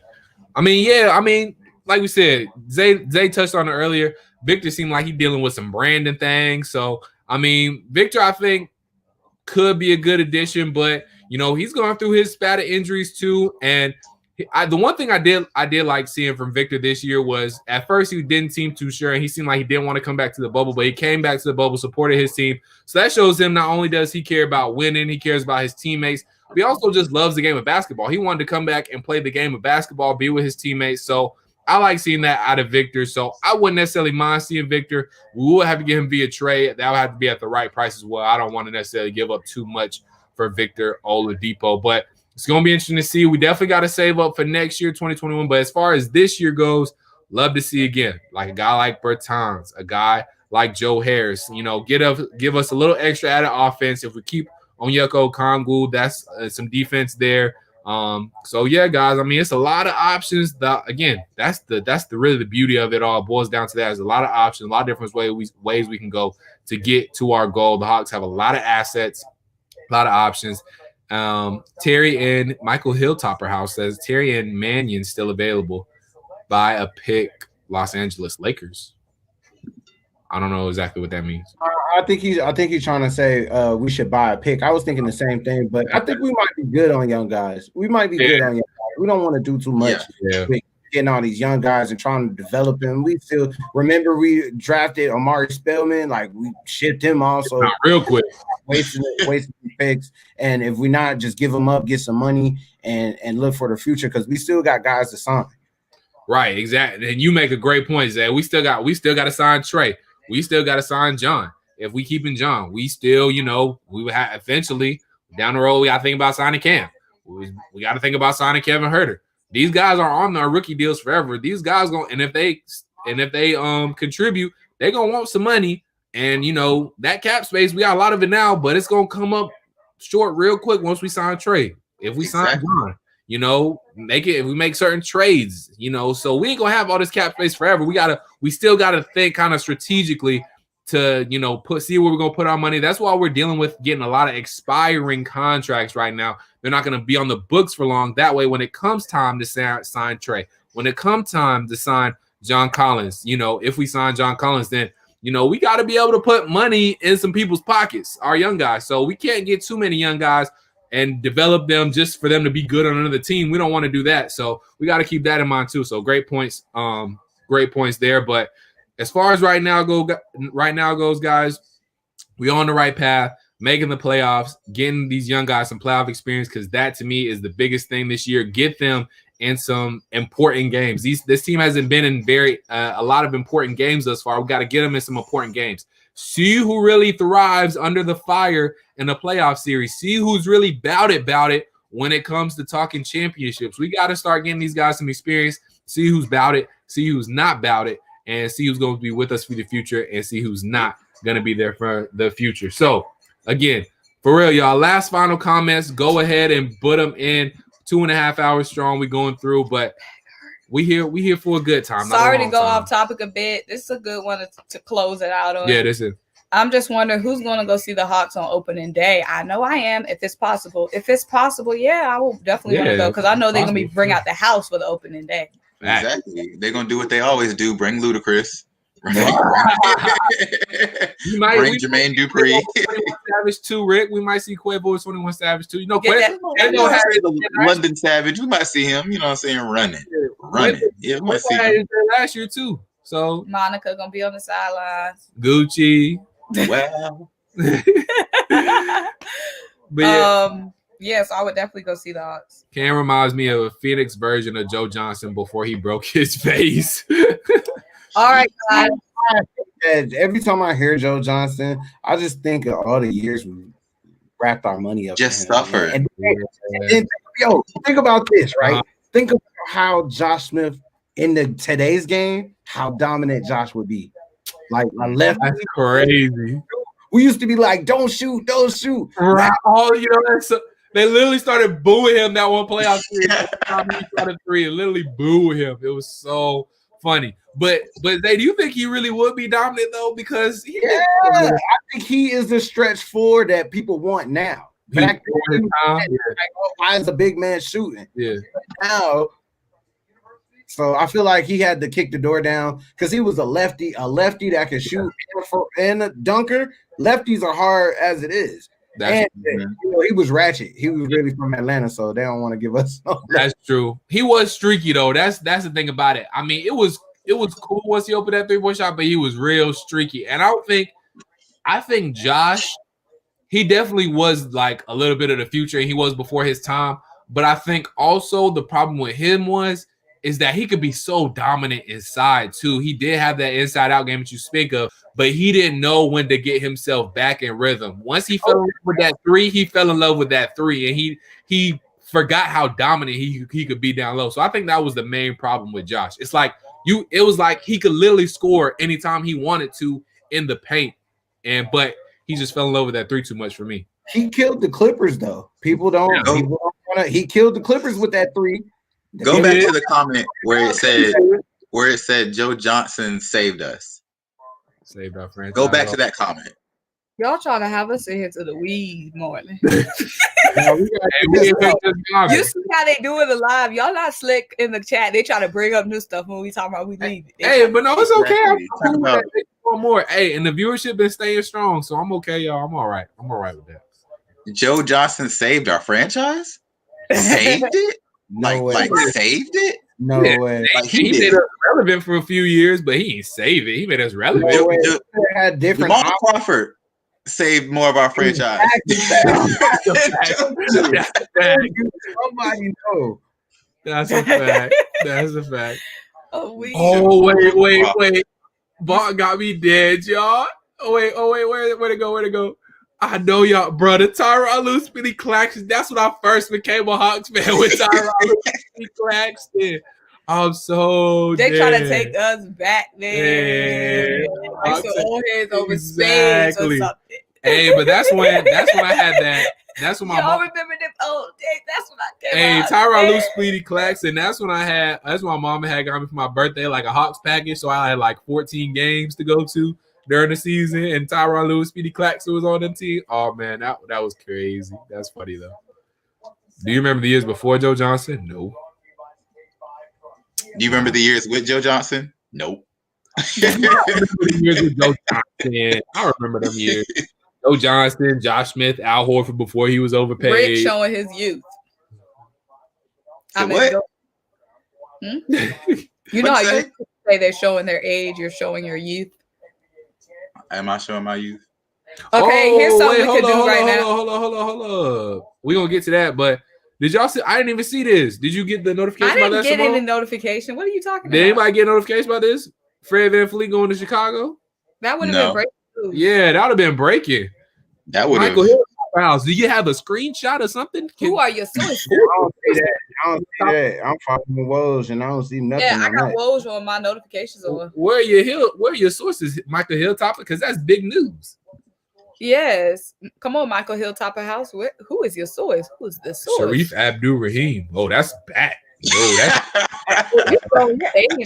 Andre Taylor, you showed us your age with that one, my guy. But it's all good. Yes, I remember playoffs in that series against the Celtics. Hey, that playoff series against the Celtics was fun. He said he saw it on Twitter. Let me go look. He saw it on Twitter. That playoff series. It's a half lie, it's a half truth. Wait. Andre Taylor. Jason Terriers, Josh. Y'all remember Josh Childress? Josh Childress. Y'all remember how much he flicked his wrist? Josh Childress shot was so ugly. He said Jason Terriers. What they call him, Jet? Yeah, the Jet. The Jet. With that headband. Not it was a fake account. Hey, Michael, we gotta get on you, bro. Blue check. You gotta go. How you get faked out by the fake Woj? Hold on. Going Some too of them fast. fake accounts be on it. They be intricate. They be real though, yeah. I got capped by a fake account. I ain't gonna lie. Did you just look too fast? You saw a blue check and you did. So remember when Ezekiel Elliott was holding out? Yeah. I know this is like a huge shift year. Yeah, but this is when I got faked out. So it was a report that said Zeke Elliott was holding out because he said something about the owner said something racist or something. It was a fake account. I thought it was real, and like I was tripped out for like a whole day, but it was a fake account. He said Goat Talk needs to reveal himself. I tried. It was a long time ago. Now it's the logo. Now we here. Hey, y'all, this team was actually fire, though, back in the day. Yeah, shout out to Zaza. People need to put some respect on Zaza Pachulia's name because he was that tough guy back in the day for us, bro. When he got in Kevin Garnett's face, Zaza was about it back in the day for us, bro. And then Mike Bibby. Y'all remember we got Mike Bibby? Everybody was so hyped when we got Mike Bibby back in the day. But he was balling when we had him, though. When we had that team in 08, bro, that was... Nah, back in the good old days. Those some good days. Hey, and we about to get back to those days, y'all. Even better days are ahead. We got superstars now. So just to kick things back and to get a little bit more on topic, we back in business, y'all. We about to be back in some meaningful games and do what we gotta do. Got to be back winning. Bonk says we were winning 20 games the season before Joe Johnson. After we traded Boris Diaw for him, we begun to win 40+ games a season and make the playoffs. Respect Joe. Now I respect Joe Johnson. Yeah, we putting some respect on Joe. We can't put respect on the money we gave Joe. That's the problem. They were cursed. They were cursed for not really paying Dominique. You know what I mean? They really should have paid Dominique. He wouldn't even have been in the situation. So when they got a chance to pay somebody, they overpaid. I feel like that's what it was. And you got to think about the times. We still in the South. It's still ownership problems, so they wasn't really trying to give no dollars out for real. A lot of the old vets used to say Atlanta isn't a place that wanted to win, so they were just coming here to get comfortable. So I feel like we were cursed for not paying Dominique. Get that bread and leave. So Andre said, I'm not that old, 80s baby, but love the team in the 90s growing up. We just playing. You know how we do. We gotta crack the jokes, Andre. You know how we do. Eno says, what y'all think about Al Horford coming back as a bench player / mentor? Nope. He can stay. He can stay. No reason. I'm good. You didn't even spell his name right. That's all that needs to be said. Exactly. Right. Don't put respect on that man. We had Al Horford was great for us. He did great things for us in his prime. All respect to Al Horford, but he got overpaid in Boston. Philly had no business. What did y'all remind me? Did Al Horford he sign another deal in Philly, or was they trade for him? They free agent. Yeah, he was a free agent. They signed him. Oh, they signed him? Okay. Philly had no business giving him that deal. Absolutely none. No business. I see myself in the world. Right. Yo, I loved Mookie Gray. Oh, wait. This is the comment I wanted to go back to. Look, not only could we have had Chris Paul instead of Marvin.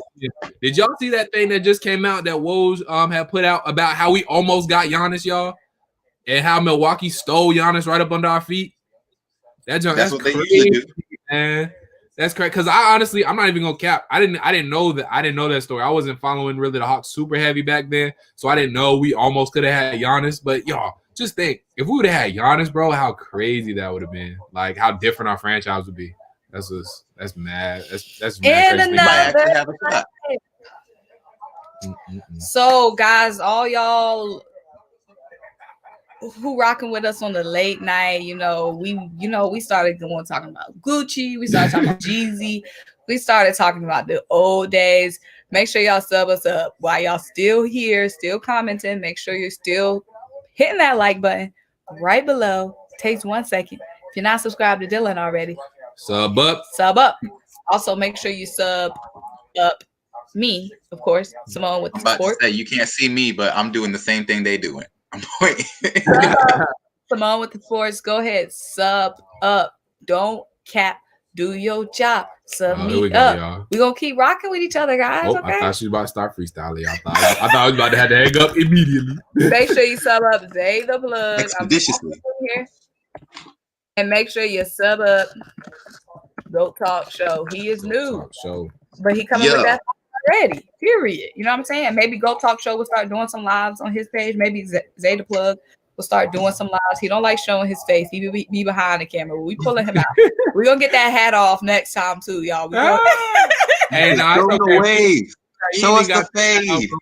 Bro, nah, bro. I know my you head got look talking crazy. go talk. My head crazy. Yeah, Right? look at my goat fade right there. Look at it. Look at my fade. I done did my chin. Look at that. Like Sydney said, Bad. Look at these horns. Ain't nobody. Sheldon Williams married Candace Parker though. How did Sheldon get? How did Sheldon?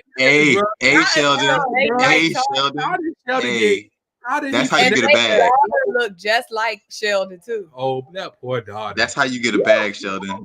Oh, Dylan. I'm sorry, y'all. Sheldon was busted. And now Sheldon is coaching in the G League. Sydney said, "I know goat talk, not talking." Uh-oh. She said she knows not talking about not showing your face. I told you she's savage. Sydney, I'm a catfish. He said, "Candace, I love how y'all like to talk about the mess too. I like these subscribers, Dylan. We talking about I'm G telling you, the League. Now we subscribers talking fire, about. bro. I like the diversity. All my subs that have been here rocking, bro. Y'all he fire, said appreciate Candace y'all. lowers her standards. I don't know. Sometimes guys just get lucky. Don't say that because who knows? Sheldon could have had the best heart. First of all, let me say something real quick. Real Husbands of Hollywood. Let me say something real quick, fellas. Y'all are the first ones to say, "Oh, girls only go for guys for looks. What about the nice guy? Nice guys finish last. Now Sheldon, a nice guy, did something good for himself. Now you're hating on the brother. What do y'all want? What do y'all want? Y'all want us to give the nice guy a chance? Now you're hating on Candace. She right. Mom, keep giving the nice guys a chance, okay? Come on now. You know what I'm saying? Sheldon finished first, okay? And he locked in. Fact. Hey, that's facts. Because once you have the kid, you respect locked Sheldon. in, okay? Oh, man. We got Sid week. We always got her week, period. So, guys, if y'all don't have nothing else, the comments is getting dry. If y'all don't have nothing else, make sure y'all just sub up, like I've been saying. He said Sheldon Williams too ugly to be nice. Now, y'all, I actually covered the college party. So I have Sheldon Williams in person. And y'all not about to get me caught up next time. I got to ask him a question. Y'all not about to get me caught up. So I ain't about to say nothing. I'm not about to come out of pocket. Okay? All right, real quick before we dip. I gotta watch how I step. Real quick before we dip for real. All right, so so let's just get our final thoughts, final takeaways from the draft. All right, you know what we want to see going into free agency this year. I'll let either Go Talk or XaythaPlug start. So how do y'all feel about the draft, and what do y'all want to see going into free agency for the Hawks this season? I'm definitely happy that it's over, and we got the guy. We know where we're going forward in some fashion. So as far as the future, let's wait for a few more days and see what our future is really going to be, and then it's time to make sure we're not caught up in this bubble propaganda. Yeah, we want to be watching, but we don't want to be fighting for no spots. So let's go ahead and get this 6th seed, this 5th seed.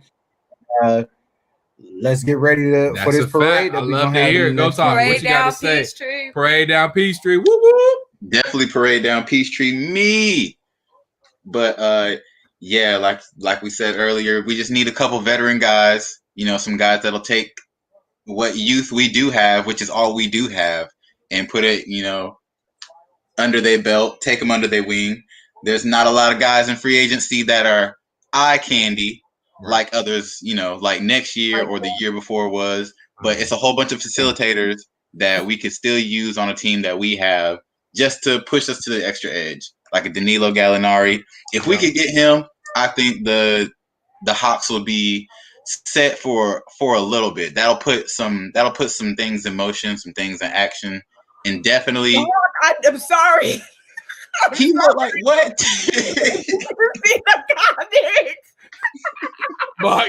Mark, you funny, bro. You funny. You like you can grab for a living. My goodness, Mark. Sheldon, please forgive this man, Bonk. What if we wanted Sheldon to come on the live? We wanted Sheldon to come on the live. Exactly. Now you got to delete the live. It's all love. It's all love. You know it's all love, bro. We just mess with you, bro. You funny, dog. You funny. But real quick, that's just some final thoughts. The Atlanta Hawks are on a good spot. I'm glad they didn't, even though they were what it seems like they were looking to trade. the number 6 overall pick. They stuck to their guns. They didn't do a bad deal. That makes me think Travis Schlenk isn't just doing stuff to do it. He's genuinely trying to make this team better. I think he's a great GM. He's going to get us in the right spot. I think Lloyd Pierce is going to keep developing these guys, adding Coach Nate McMillan on helps as well. He's going to help develop Cam, help develop Trae, help develop John, Kevin Huerter, all these guys even more going into next season. And like Rick and like Go Talk and Zay said, we got to get some guys who aren't going to be sexy, but going to help this team win for the now, help us get to a 5-6 seed, help us get into the playoffs, help us get to the next milestone and the next step. So I love what the Hawks have been doing. I'm glad we got Onyeka Onkongwu, kind of got another big man in the building, another rim protector, help us with our defense. That's really what we need. We start stopping some folks on a consistent basis, we'll start winning even more because we can already score with the best of them. And I think we'll add on to our scoring. Hopefully we can get a nice two-way guy and do some scores in free agency. And I'm going to love to see what the Hawks do in the next couple of days. It's far from over. We're going to see what happens. One last time before we get up out of here. Sub up Symone Stanley. Sub up XaThaPlug TV. Sub up Talk Show. And sub up your guy Dylan Matthews. I mean, it's that simple. Let's see. So appreciate everybody that hopped in the live, joined in on the talk. Put in a comment. Andre Taylor, Bonk Caesar, Sydney Stanley, Sean Gomes, Antonio Starks. I know it was a whole lot of y'all, and I appreciate every single one of y'all. Michael Hilltopper House, Clifton Johnson, Broderick Demon, Enos, Andre Taylor. The list goes on and on and on. Y'all are so great. I appreciate y'all. I appreciate all the subscribers who hopped in. We're gonna be back. Maybe once free agency settles out, and we get like a full final look at this roster. Maybe we can talk season predictions and the schedule comes out. We can talk how the final roster looks, what we really can expect from this season. Once we can nail down what this roster is going to look like, we'll go back live and just recap it all, and we can really get a good feel for where it's at. So they will definitely be back. We're gonna see what's popping. But any last words? Final thoughts, y'all got to say, Zay and Goat. I got some final words. Okay, go ahead, bro. At the end of this season, Clint Capella will be an all-star. Ooh, okay. Oh yeah, that's what we need to do. Everybody need to make a bold prediction. Bold prediction before we go. We're going to make a bold prediction. And then we're going to come back and see. Let me document. And we're going to see, how y'all bold predictions. All right, we're going to one bold prediction. So go say it again. Oh, hold on, Go Talk. Say it again so I can get on record. She recording, bro. This on record, dog. This on record. I got you.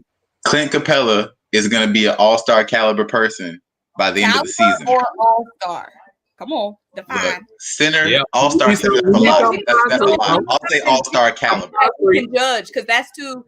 You might think he was all-star caliber. We need something that's cold, hard. Okay, I'll give you a stat base.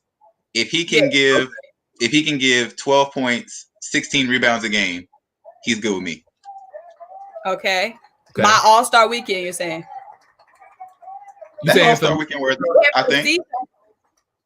Okay, this is what we're doing, y'all. By all-star weekend predictions, because we don't want to go all the way out. So by all-star weekend, he gonna average? By all-star weekend, he's probably gonna average about 10 points a game, 14, 15 rebounds.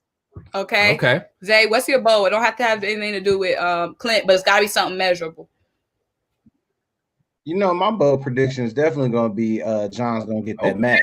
So before the trade deadline, yes, sir. But no, not after the trade. I mean, not before the trade deadline. I'm just saying my bold prediction is John is definitely going to be our future, and he's going to get that match. Let's get some stats for John. So by All-Star Weekend, he definitely going to be a 25. Let's say 25 and. Let's say 25 and 10. I'm going to keep his rebounds 10 because his rebounds is up and down, but he definitely going to start shooting it more. So I'm going to give him 25. Symone? Dylan? I'm the host. I don't got nothing. I want to host it too. Can I go last, please? I don't have a bold prediction. I'll put y'all on the spot. You don't got no bold prediction? Mm-mm. All right. All right, my bold prediction is not only do the Hawks make the playoffs this year, but something about All-Star Weekend. We're going to make – you looking too far down the road. Man, I like my bold prediction. You'll make it next time.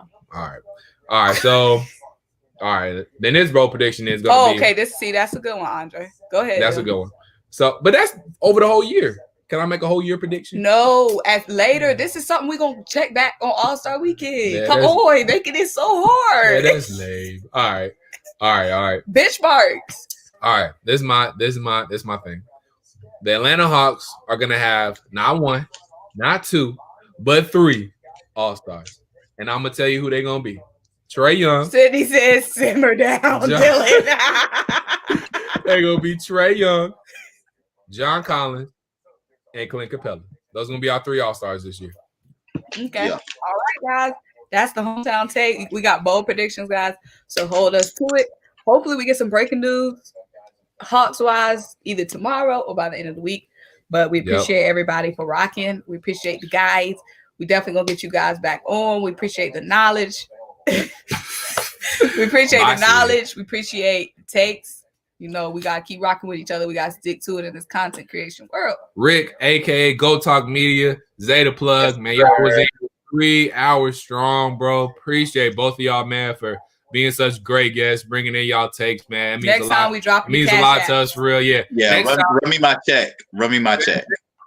If y'all really want hours. Private chat, we was talking about dropping cash out. We gave y'all this one for the free tonight to tell y'all about it. Next time we drop a cash app, just in case y'all. Oh yeah, we'll for sure add you guys in the description. Oh yeah. We gonna. But we got your link, XaythaPlug. Go Talk. You have to send us your official link because I can't find your share. I just subscribed to y'all. Okay. Yeah. So for sure, we have to run this back. And if we get some breaking news for the end of the week, we might have to run this back. And there's also a feature where we can go live on multiple channels, so it will be on y'all's channels too. But you got to pay for that feature. So we might can talk a little bit if we try to all go. We'll get it back. I said I'll pay for it. We'll get it back. You're right. That would be awesome if we could go live from everybody's channel at once. So we can definitely talk that, and we're gonna make a group chat but we get off this live. We talk about stuff later. Talk about business. So I'm about to say you talking business. You talking about business. Still live. Exactly. Still live rocking. Oh, that's what they plot. You see all the comments got quiet. They was like, what they talking about? Right. But we gotta talk about money off the thing. All right, bye guys. All right, see y'all later, man. Later.